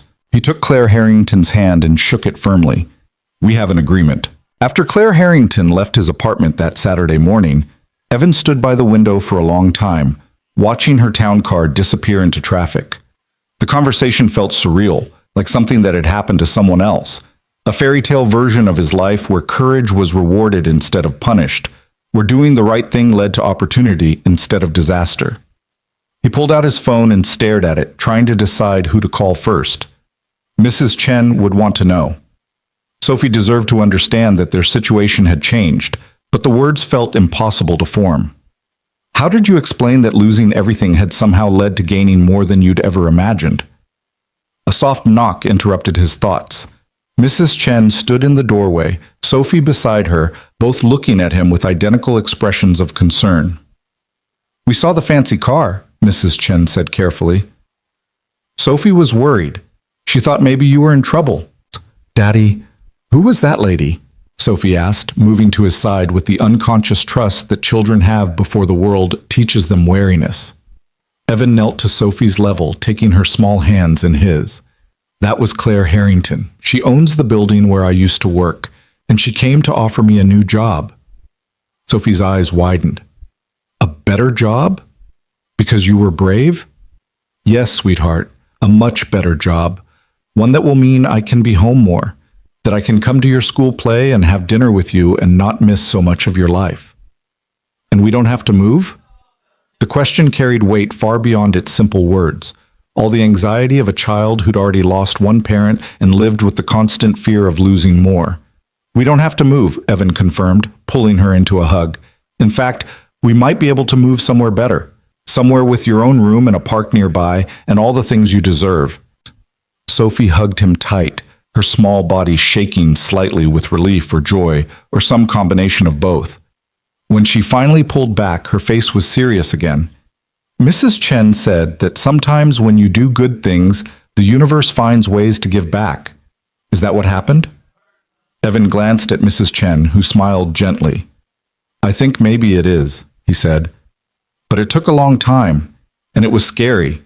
And there were moments when I wasn't sure if doing the right thing was worth what it cost. But your mom was right. Brave people do find a way, even when it seems impossible." Mrs. Chen moved to the small kitchen area, her voice carrying that practical wisdom that had sustained Evan through his darkest moments. "You need to rest now, real rest. Not the kind where you're checking your phone every 5 minutes waiting for bad news. Sophie and I will make lunch, and you'll eat something, and then you'll sleep. Monday will come soon enough, and you'll need your strength for whatever comes next." She was right, of course. Evan hadn't truly rested in days. Every moment shadowed by worry, every quiet second filled with catastrophic imaginings of what his honesty might cost. But now, with Claire's offer transforming his trajectory from free fall to ascent, the exhaustion hit him like a physical force. He managed to eat the lunch Mrs. Chen prepared, simple soup and bread that tasted like sustenance and safety. Then he collapsed onto his Murphy bed and fell into the deepest sleep he'd experienced since his wife died, dreamless and complete. When he woke, the apartment was dark, and his phone showed it was past 8 p.m. Sophie was asleep on a makeshift bed Mrs. Chen had created using couch cushions and blankets. A note in Mrs. Chen's handwriting sat on the counter. "Didn't want to wake you. Sophie insisted on sleeping near her brave father. See you in the morning." Evan watched his daughter sleep, her face peaceful in a way that made his chest ache with protective love. Everything he'd done, every risk he'd taken, every moment of terror when he'd wondered if he was destroying their lives, had been for her. To give her security, to teach her that integrity mattered, to show her that her father was someone worthy of her trust. The job Claire had offered would change their circumstances dramatically. But more than that, it would prove to Sophie that courage wasn't just about enduring hardship. It was about creating change, about refusing to accept that things had to stay broken just because fixing them was difficult or dangerous. Sunday passed in a haze of normalcy that felt precious precisely because it had been so rare. Evan took Sophie to the park, pushed her on swings, bought ice cream from a vendor, despite knowing he should save money. But the usual anxiety that accompanied small extravagances was muted now, replaced by the knowledge that financial catastrophe was no longer one missed paycheck away. "You're smiling more," Sophie observed as they walked home, her hand sticky from ice cream and warm in his. "You've been sad for so long, but now you're smiling." "I'm happy, sweetheart. For the first time in a long time, I'm actually happy." "Because of the new job?" because things are getting better for both of us. That evening, after Sophie was in bed, Evan opened his laptop and began researching safety compliance, building codes, and corporate governance structures. If he was going to step into this new role, he needed to understand it thoroughly. His lack of formal credentials would make some people question his authority. He'd need to compensate with knowledge and competence that couldn't be dismissed. Monday morning arrived with a mixture of anticipation and nervousness that made Evan feel like a child on the first day of school. Claire's assistant had sent detailed instructions.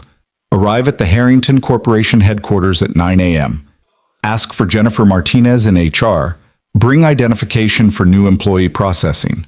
The headquarters occupied the top 15 floors of the Harrington Tower, the same building where Evan had worked night security just days ago. Walking through the main entrance felt surreal. The security guards who'd barely acknowledged him when he was one of them now nodded respectfully as he passed, seeing the visitor badge and expensive building address on his destination slip. The elevator ride to the executive floors felt longer than it should have, each floor ticking past like a marker of distance traveled, from basement security desk to executive suite, from invisible to visible, from powerless to empowered. Jennifer Martinez met him in a conference room that had windows overlooking half the city. She was a woman in her 40s with an efficient manner that suggested she'd processed countless new employees and had the routine perfected. Mr. Brooks, welcome to Harrington Corporation. I understand your hiring circumstances are somewhat unusual, but Ms. Harrington has made it clear that you're to receive full executive onboarding. We'll start with paperwork, then move to orientation, and you'll meet with Ms. Harrington at 2 p.m. to discuss your specific responsibilities. The paperwork was overwhelming. Employee agreements, benefits packages, confidentiality clauses, and a salary figure that made Evan's hands shake slightly as he signed. The number on the contract was more than he'd earned in 2 years at his previous jobs combined. More than enough to move out of the studio apartment, to give Sophie her own room, to stop living paycheck to paycheck with disaster, always one setback away. This seems like a lot, he said to Jennifer, gesturing at the salary line, for someone with no corporate management experience. Jennifer's expression softened slightly. Ms. Harrington doesn't make decisions lightly, Mr. Brooks. If she believes you're worth this compensation, then you are. Don't undersell yourself. The orientation covered corporate policies, building access, technology systems, and an introduction to the safety compliance department he'd be overseeing. The current staff, 5 people who'd survived the recent terminations, waited in a conference room with expressions that ranged from curious to hostile. Jennifer made introductions. This is Evan Brooks, your new director. He'll be working directly with Ms. Harrington to restructure safety compliance across all Harrington properties. A woman in her 30s named Sarah Chen spoke first, her tone professional but edged with skepticism. No offense, Mr. Brooks, but the last director had 15 years of experience in facility management and an engineering degree. What's your background? Night security guard, Evan said bluntly, deciding that honesty was the only approach that might work. I started in this building 6 days ago. On my first shift, I found evidence of systematic fraud in the maintenance records. I reported it, got fired for my trouble, and was subsequently hired by Ms. Harrington to make sure nothing like that ever happens again in any property she owns. The room's atmosphere shifted, surprise replacing skepticism, at least partially. An older man named Robert Martinez leaned back in his chair. You're the whistleblower, the one who brought in the fire marshal. I prefer to think of myself as someone who did his job, Evan said. But yes, that was me. So you have no technical background, Sarah pressed. No engineering credentials, no facility management training, no experience managing teams or overseeing complex building systems. That's correct, Evan acknowledged. What I do have is a willingness to ask hard questions, the ability to recognize when something doesn't add up, and the determination to follow through even when it's uncomfortable. Ms. Harrington believes those qualities matter more than credentials. If you disagree, I understand. But I'm here, and I'm going to do this job to the best of my ability. Your choice is whether you want to help me do it well or fight me every step of the way. Sarah and Robert exchanged glances. Then Sarah nodded slowly. All right, we'll give you a chance, but if you start making decisions that compromise safety because you don't understand the technical aspects, we'll go over your head directly to Ms. Harrington. I'd expect nothing less, Evan said. In fact, I'm counting on you to teach me what I don't know. I'm not here to pretend expertise I don't have. I'm here to make sure this company prioritizes safety over convenience and truth over comfortable lies.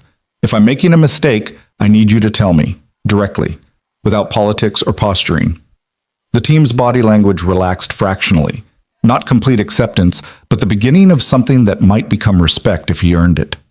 At 2 p.m., Evan was escorted to Claire Harrington's office, a space that occupied an entire corner of the 53rd floor, with floor-to-ceiling windows offering panoramic views of the city. The furnishings were expensive but understated, more functional than ostentatious. This was a workspace, not a showroom. Claire stood when he entered, gesturing to a seating area away from her massive desk. Evan, how was your first morning? Overwhelming, Evan admitted, sitting in a leather chair that probably cost more than his monthly rent. Your compliance team is skeptical, which I expected. They think you've made a mistake hiring someone with no credentials. Let them think that, Claire said. You'll prove them wrong through your work, but I didn't ask you here to discuss team dynamics. I want to talk about what happened with the tower and what we're going to do to make sure it never happens anywhere else. She pulled out a tablet and brought up a presentation. The Harrington Corporation owns or operates 47 properties across 6 states, office buildings, residential complexes, retail spaces. They employ over 15,000 people and serve hundreds of thousands of tenants and visitors. After what we found in the tower, I need to know if we're sitting on similar problems elsewhere. You want a comprehensive audit, Evan said. I want more than that. I want someone I trust to personally inspect the most critical systems in every property, someone who isn't looking to protect their department or justify previous decisions. Someone who will tell me the truth, no matter how ugly it is. That's going to take time, and it's going to be expensive if we find problems. I don't care about the expense, Claire said firmly. What I care about is making sure that no one gets hurt because we cut corners or trusted people who weren't trustworthy.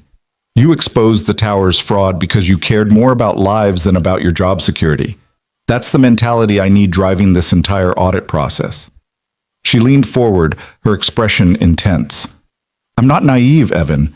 I know there are people in this organization who resent the changes happening. Who think I'm overreacting?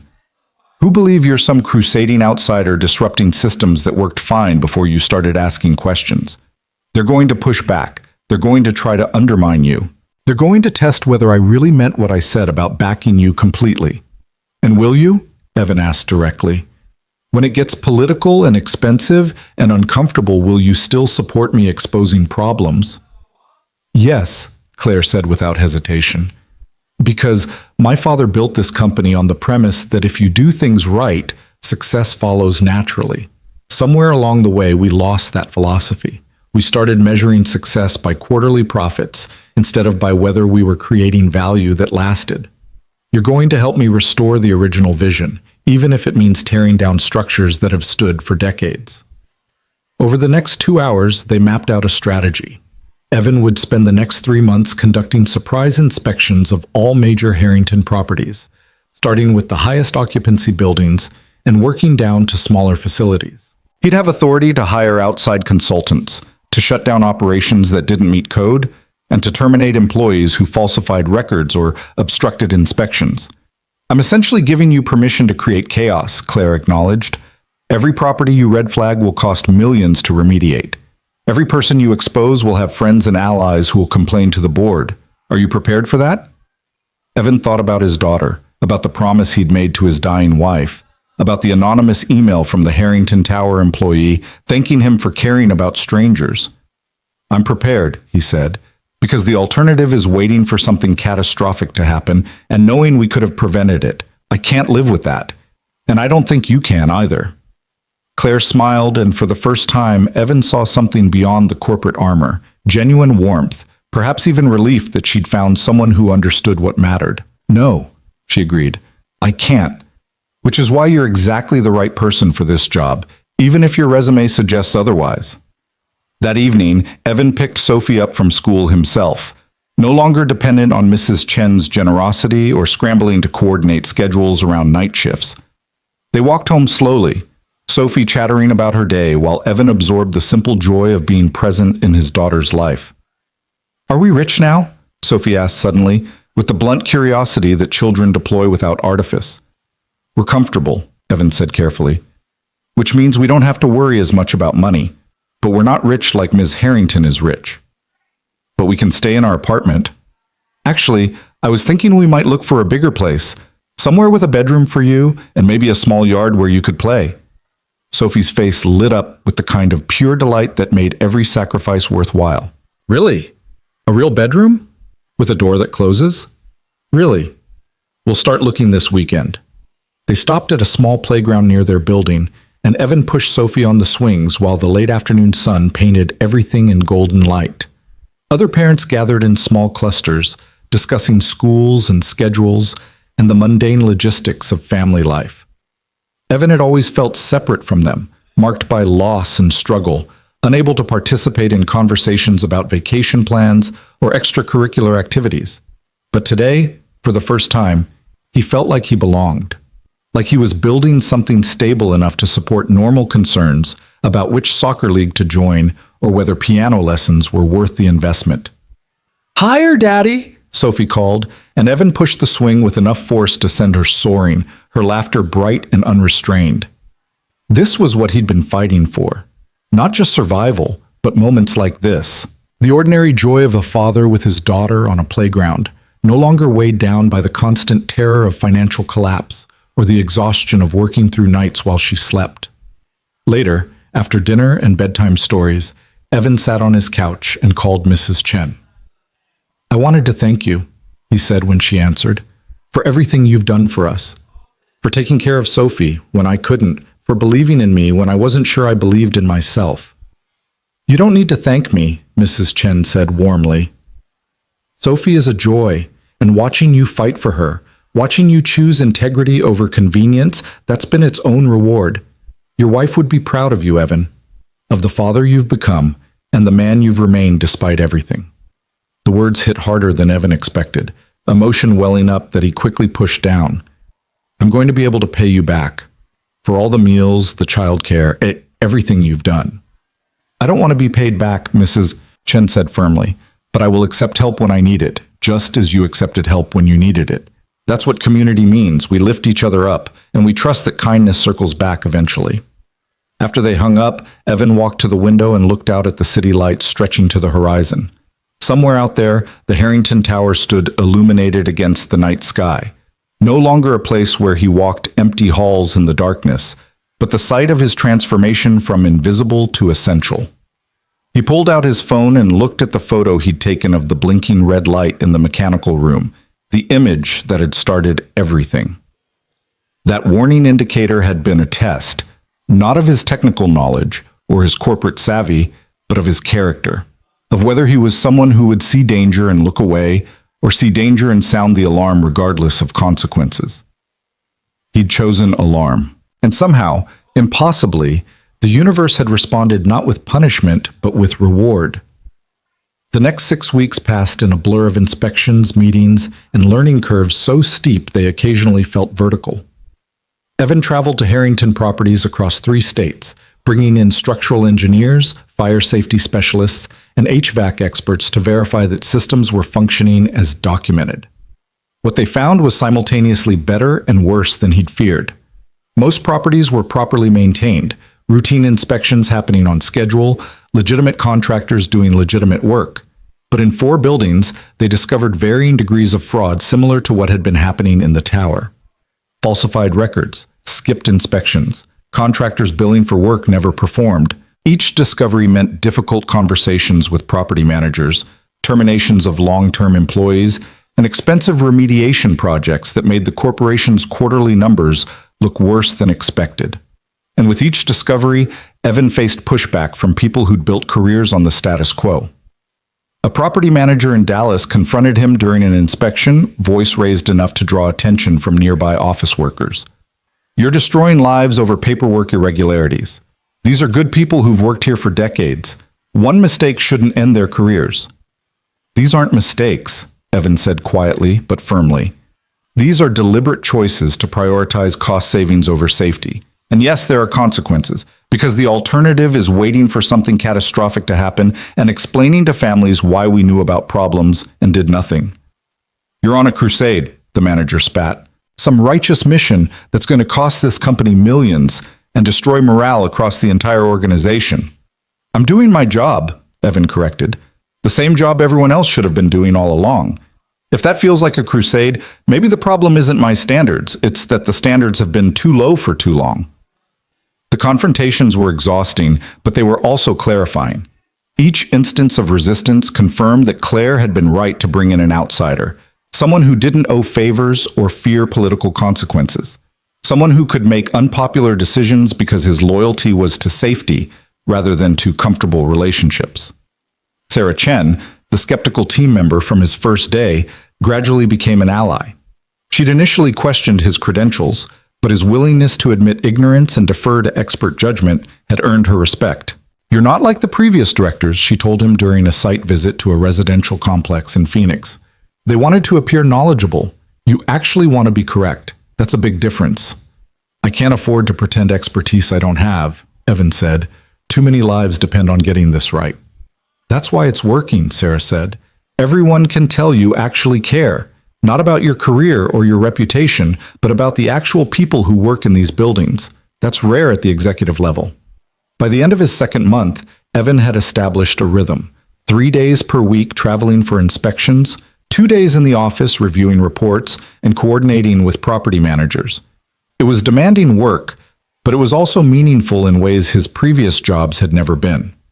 He was building something, creating systems that would protect people long after he was gone.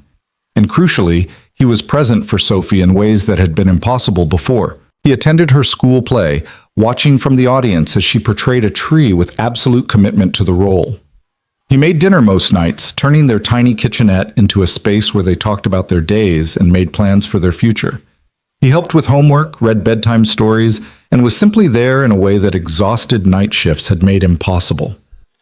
"Daddy, you're different now," Sophie observed one evening as they worked on a math worksheet together. "You're still tired sometimes, but you're not sad tired anymore. You're happy tired." "That's exactly right," Evan agreed. "I'm tired because I'm working hard, but I'm happy because the work matters and I get to spend time with you. That's the best kind of tired there is."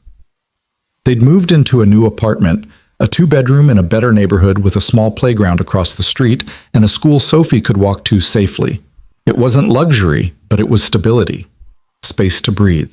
A foundation on which to build something lasting.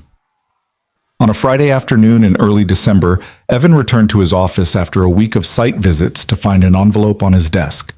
Inside was a handwritten note from Claire Harrington. "Board meeting today. Quarterly results below projections due to remediation costs. Some members questioning the safety initiative. Wanted you to hear this from me first. Stand firm. What we're doing matters more than one quarter's numbers." Evan read the note twice, feeling the familiar anxiety that had defined his life for so long trying to resurface. The board was questioning the initiative, which meant they were questioning him, questioning whether an uneducated former security guard should be driving decisions that cost millions. But this time, instead of spiraling into fear, Evan felt something different. Not confidence exactly, but certainty. Certainty that what they were doing was right. That protecting lives mattered more than protecting quarterly profits. That Claire Harrington had given him this position precisely because she knew hard decisions were coming and needed someone willing to make them. He pulled out his phone and looked at a recent photo of Sophie, grinning in her new bedroom, surrounded by stuffed animals and books, secure in ways she'd never been in their old studio apartment. This was what integrity looked like when it was rewarded. Not because the universe was fair or because courage always led to happy endings, but because sometimes, rarely, someone with power recognized value that transcended credentials and traditional metrics of worth. Evan tucked the note in his desk drawer and returned to his work, reviewing inspection reports and planning next month's site visits. The board could question all they wanted. Claire would either support him or she wouldn't, but either way, he'd done his job with honor and competence. He'd exposed fraud, implemented systems to prevent future problems, and built a team that understood safety wasn't negotiable. Whatever came next, he'd face it the same way he'd faced everything since that night in the mechanical room, with honesty, courage, and the determination to be worthy of his daughter's trust. The board meeting Claire had mentioned in her note took place on a Tuesday morning in mid-December, and though Evan wasn't invited to attend, he felt its weight pressing on him throughout the day like atmospheric pressure before a storm. He tried to focus on reviewing contractor bids for the Dallas property remediation, but his mind kept circling back to what was happening 3 floors above him in the executive boardroom. Sarah Chen noticed his distraction around 11 a.m. and appeared at his office door with 2 cups of coffee. "You're worried about the board meeting," she said, setting 1 cup on his desk. It wasn't a question. "That obvious?" Evan asked. "You've checked your phone 14 times in the last hour, and you've been staring at the same contractor proposal for 20 minutes without turning the page." Sarah settled into the chair across from him. "For what it's worth, everyone on the compliance team is behind you. What you've done in 3 months, the fraud you've exposed, the systems you've fixed, it's changed this entire organization. People are taking safety seriously for the first time in years." "But it's cost the company millions," Evan said, "and the board members only see quarterly reports. They don't see the lives we might have saved. They don't see the catastrophes we prevented." "Claire sees it," Sarah said firmly, "and she doesn't back down easily. My cousin works in corporate communications, and she said Claire has been preparing for this board meeting for 2 weeks. She's ready to fight for you." The words should have been comforting, but they only intensified Evan's anxiety. The idea that a billionaire was fighting battles on his behalf felt surreal, like he'd stumbled into a story that belonged to someone else. He was still the widowed father who'd taken a desperate job 6 months ago because he needed to keep the lights on. The fact that he now occupied an executive office and influenced decisions affecting thousands of people hadn't fully penetrated his sense of self. At 1:30, Evan's phone rang with Claire's extension. "Can you come to my office?" she asked, her voice giving nothing away. "There's someone I'd like you to meet." The elevator ride to the 53rd floor felt interminable. Evan straightened his tie. One of 3 he now owned, purchased from a department store during a lunch break because executive directors apparently needed more than the single clip-on he'd worn to his wife's funeral. The small details of his transformed life still caught him off guard sometimes. The salary that had seemed impossible was now something he'd begun to accept as normal. The apartment with Sophie's bedroom no longer felt like borrowed luxury. He was becoming someone different, and the transition was both exhilarating and disorienting. Claire's assistant waved him through immediately. Inside the office, Claire stood with a man in his 60s who carried himself with the particular authority that came from decades of making decisions that affected entire industries. "Evan, this is Richard Chen, chairman of the Harrington Corporation Board," Claire said. "Richard, this is Evan Brooks, our director of safety compliance." Richard extended his hand, and Evan shook it, trying to read the man's expression for clues about what had happened in the board meeting. "Mr. Brooks, I've been hearing a great deal about you," Richard said, his tone neutral. "Claire has been quite vocal about your contributions to this organization. Some of my fellow board members have been equally vocal about the costs associated with your initiatives. I understand that the remediation expenses have impacted quarterly results," Evan said carefully, "but the alternative was leaving dangerous conditions unaddressed. Lives were at risk." "Were they?" Richard asked, settling into one of Claire's leather chairs and gesturing for Evan to sit as well. "Or were you extrapolating worst-case scenarios from maintenance irregularities that might never have caused actual harm?" The question hung in the air, and Evan recognized it for what it was. A test, not of his technical knowledge, but of his conviction, of whether he would back down when challenged by someone with more power and experience. "Sir, with respect, that question assumes we can predict which safety violations will result in catastrophe and which won't," Evan said, keeping his voice steady. The Harrington Towers fire suppression system had been non-functional for 18 months. During that time, nothing happened. No fires, no emergencies. Someone could argue that proved the system wasn't necessary. But what if there had been a fire? What if 50 people had died because we decided that falsified inspection logs weren't worth addressing? "Hypotheticals," Richard said. "Preventable tragedies," Evan corrected. "I'm not willing to gamble with people's lives based on statistical probabilities. And I don't believe Claire is either, which is why she hired me to do exactly what I've been doing." Richard's expression shifted slightly. Not quite a smile, but something close to approval. Claire warned me you wouldn't back down easily. She said you were the most stubbornly principled person she'd ever met, which coming from her is quite the statement. He pulled out a tablet and brought up a presentation. The board spent 4 hours this morning reviewing your work, the fraud you've exposed, the remediation projects you've initiated, the organizational changes you've implemented, and we looked at something else. Statistical models of what could have happened if the tower's fire suppression failure had coincided with an actual emergency. The tablet showed graphs and projections that made Evan's stomach turn. Casualty estimates, liability exposure, criminal charges that could have been filed. The presentation painted a picture of disaster narrowly averted, of lives saved by intervention that had seemed expensive until compared against the alternative. Your work has cost this company $63 million in direct remediation expenses, Richard said. But according to our risk analysts, a catastrophic failure in any of the buildings where you found violations would have cost between $200 million and $4 billion, depending on casualties and criminal liability. From a purely financial perspective, setting aside moral considerations entirely, your initiatives represent the best investment this company has made in a decade. Evan felt something loosen in his chest, relief so profound it was almost painful. The board voted unanimously to expand your authority, Richard continued.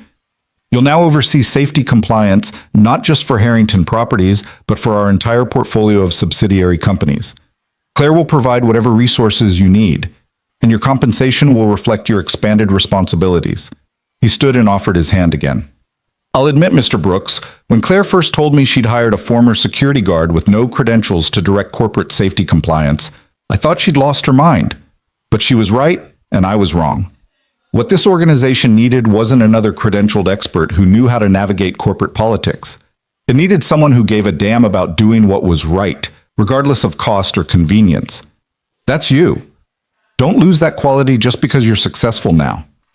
After Richard left, Evan sat in stunned silence while Claire watched him with an expression that might have been amusement. You were worried, she said finally. Terrified, Evan admitted. I thought I'd cost you too much, that the board would force you to fire me and reverse all the changes we've made.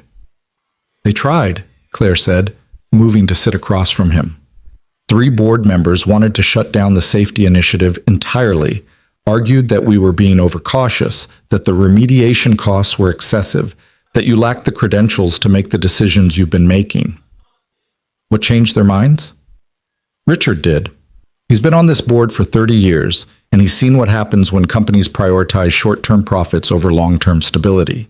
He ran the numbers, showed them exactly what we avoided by catching these problems early.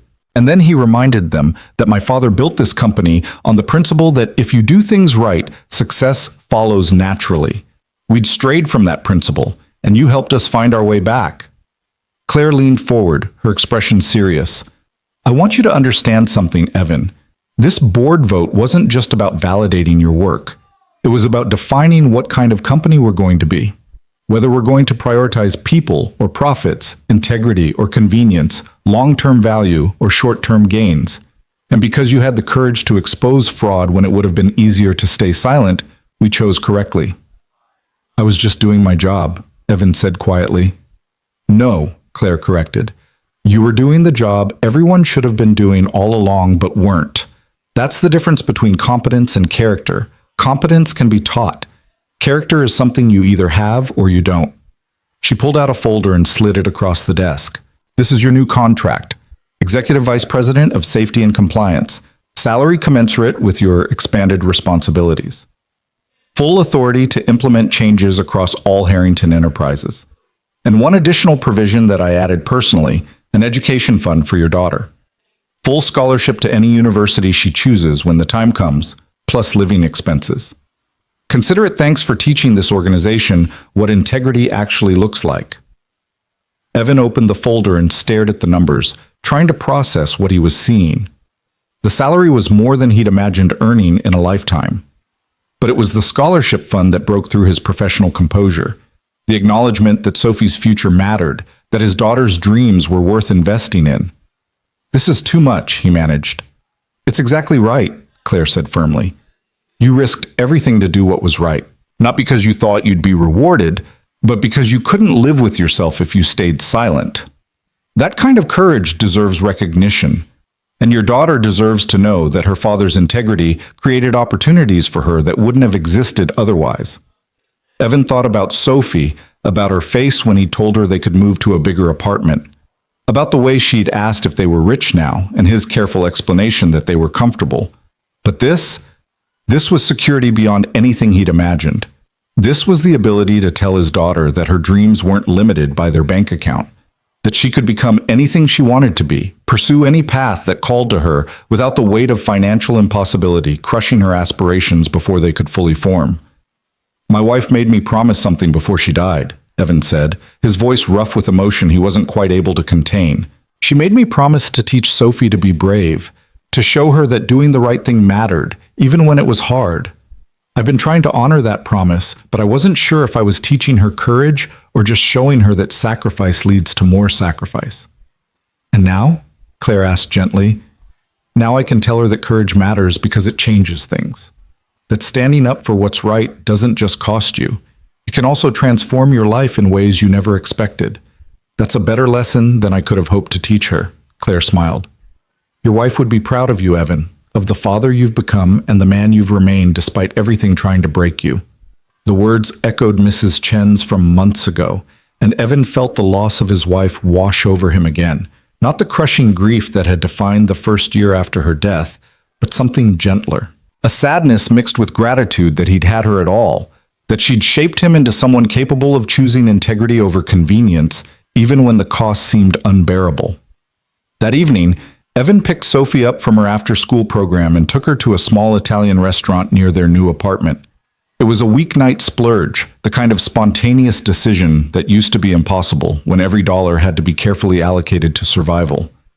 They sat in a booth by the window, Sophie studying the menu with the intense concentration she brought to everything important, and Evan watching her with love so fierce it physically hurt.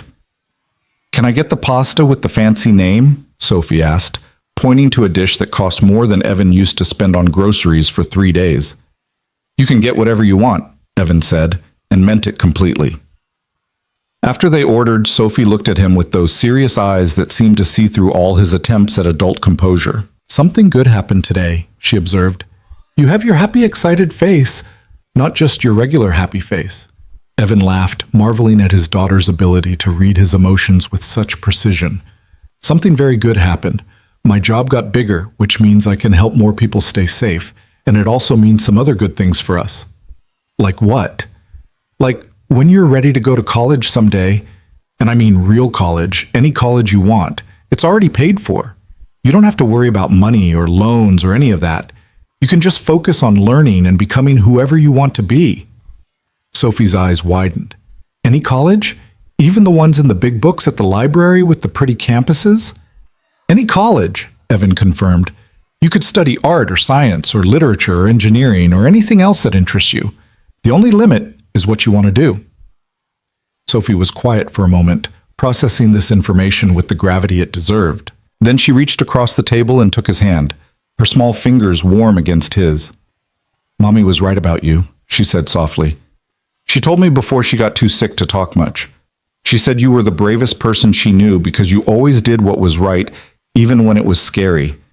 I didn't really understand what she meant then, but I do now." Evan felt tears prick his eyes and didn't bother trying to hide them. "Your mom was the brave one. She fought so hard to stay with us, and everything I've done since she died has been trying to honor her memory by being the kind of father she believed I could be." "You are," Sophie said with the absolute certainty that children possess before the world teaches them doubt. "You're exactly that kind of father, the kind who keeps promises even when they're really hard to keep." Their food arrived and they ate slowly, savoring not just the meal, but the moment. A father and daughter who'd survived loss and poverty and fear, now sitting together in a warm restaurant, secure in ways that had seemed impossible just months ago. After dinner, they walked home through streets decorated for the approaching holidays. Sophie chattered about her upcoming winter concert at school, about the song her class was learning, about how she had a small solo part that she was both excited and nervous about. "Will you be able to come?" she asked, and Evan heard the vulnerability beneath the casual question. She'd learned not to count on his presence at school events, had adjusted her expectations to match the reality of his unpredictable schedule. "I'll be there," Evan promised. "Front row, if they'll let me. Nothing is more important than watching you sing." Sophie's smile could have powered the entire city. Later that night, after Sophie was asleep in her bedroom, her own room with her own door, and her own space to dream, Evan sat in their small living room and called Mrs. Chen. "I wanted you to know," he said when she answered. "The board expanded my position. Sophie's college is paid for. Everything we've been struggling toward. It's real now. It's secure." "I knew it would be," Mrs. Chen said warmly. "The universe rewards courage, Evan. Not always quickly and not always obviously, but eventually. You planted seeds when you exposed that fraud, and now you're seeing the harvest." "I couldn't have done any of it without you," Evan said. "Without knowing that Sophie was safe with you while I was working, without your support when I thought I was losing my mind from exhaustion and fear." "You're welcome," Mrs. Chen said simply. "But the courage was yours. I just provided a safe place for it to grow." After they hung up, Evan walked to Sophie's bedroom and stood in the doorway, watching her sleep. Her room was filled with the evidence of childhood: stuffed animals and books, drawings she'd made at school, a poster of the solar system that she'd insisted on hanging above her bed because she wanted to fall asleep looking at stars. This was what he'd been fighting for. Not wealth or status or recognition, but this exact moment. His daughter sleeping peacefully in her own room, secure in the knowledge that her father would always be there when she needed him, that her dreams weren't limited by their circumstances, that courage and integrity weren't just abstract concepts, but real forces that could reshape reality. The following weeks passed in a blur of meetings, inspections, and organizational restructuring. Evan's expanded authority meant working with subsidiary companies across multiple industries, implementing safety protocols that had been ignored or given lip service for years. It was demanding work, but it was also deeply satisfying, the feeling of building systems that would protect people long after his direct involvement ended. He hired additional staff for the compliance department, choosing people who shared his commitment to substance over politics. Sarah Chen became his deputy director, bringing technical expertise to complement his instinct for identifying fraud.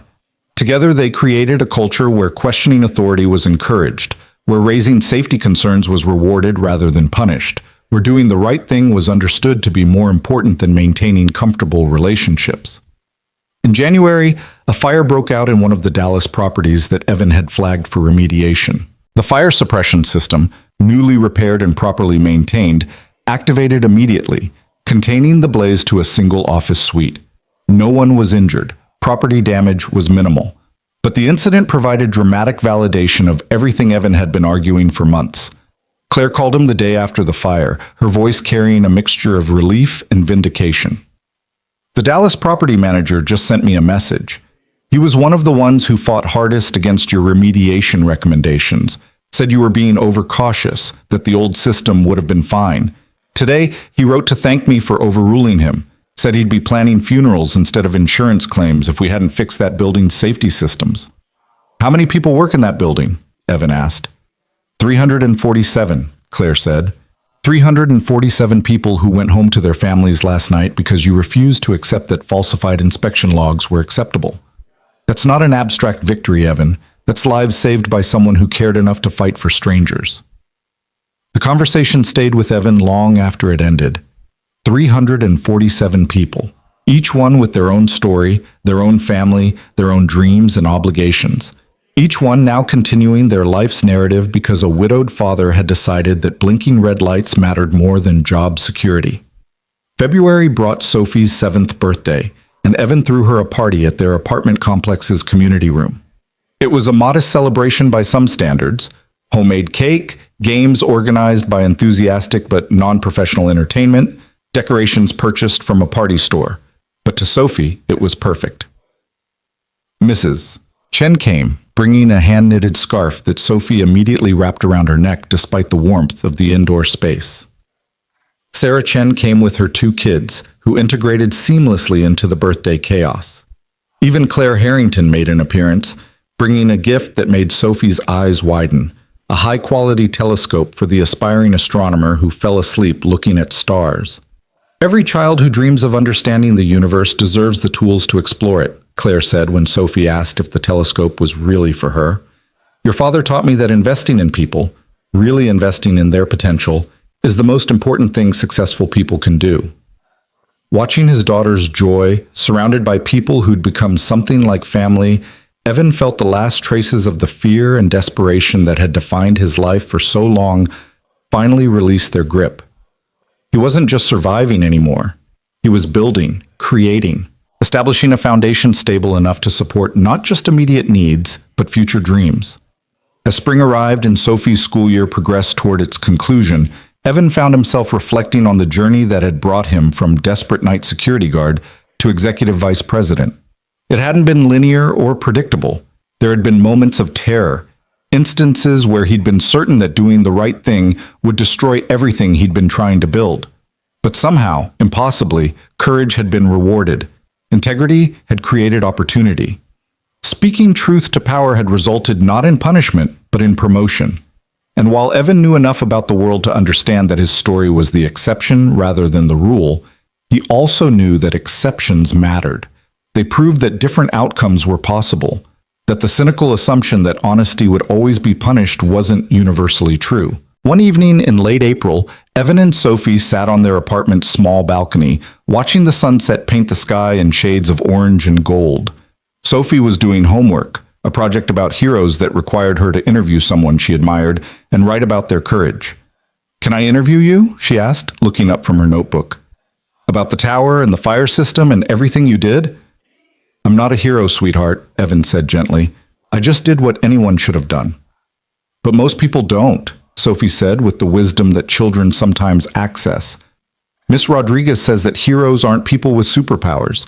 They're regular people who choose to do hard things even when they're scared. That's you, Daddy. You were scared, but you did it anyway."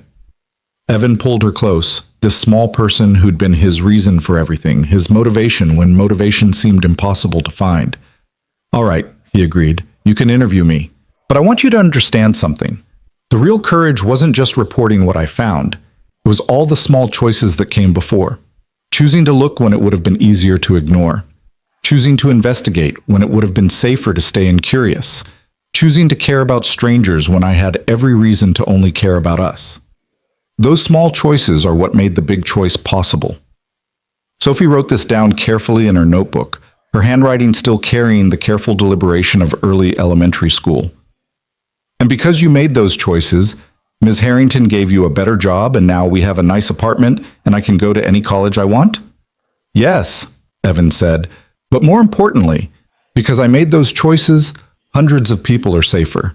Buildings are properly maintained, and you learn that doing what's right matters, even when it's hard and scary and you're not sure how it will turn out." "I already knew that," Sophie said matter-of-factly. "Mommy taught me that before she died. But you showed me what it looks like in real life. That's even better than just being told." As the sun set completely and the city lights began to glow against the darkening sky, Evan thought about the promise he'd made to his dying wife. The promise to teach their daughter courage, to show her through example what integrity looked like in action. He'd kept that promise.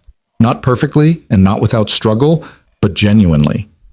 And in keeping it, he'd transformed not just his own life, but potentially thousands of others, people working in buildings that were now safer because one person had refused to stay silent. That was the real ending, Evan realized.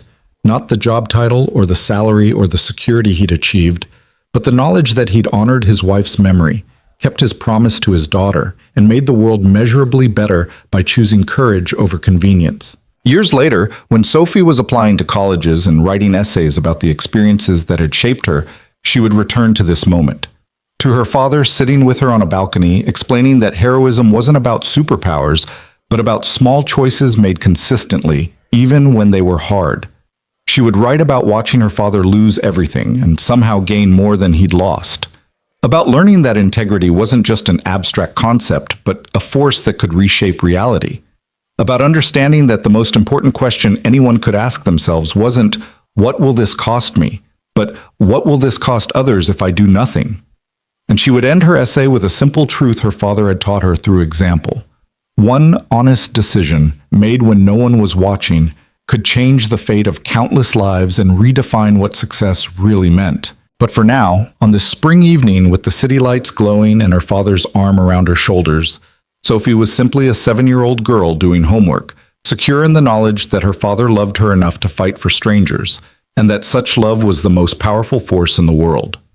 Evan Brooks, former night security guard and current executive vice president, sat with his daughter and watched the city he'd helped make safer, and understood finally that courage wasn't the absence of fear, but the decision to act despite it. That integrity wasn't about grand gestures, but about small choices compounded over time. And that the most important legacy anyone could leave wasn't wealth or status, but the example of a life lived honestly, even when honesty came with a price. The Harrington Tower stood somewhere in the distance, its lights joining thousands of others in the urban constellation. And within its walls, safety systems functioned properly because one man had decided that blinking red lights mattered more than keeping his job. That was the story, not of perfection, but of persistence, not of fearlessness, but of courage, not of success guaranteed, but of integrity honored regardless of outcome. And it was enough, more than enough. It was everything that mattered.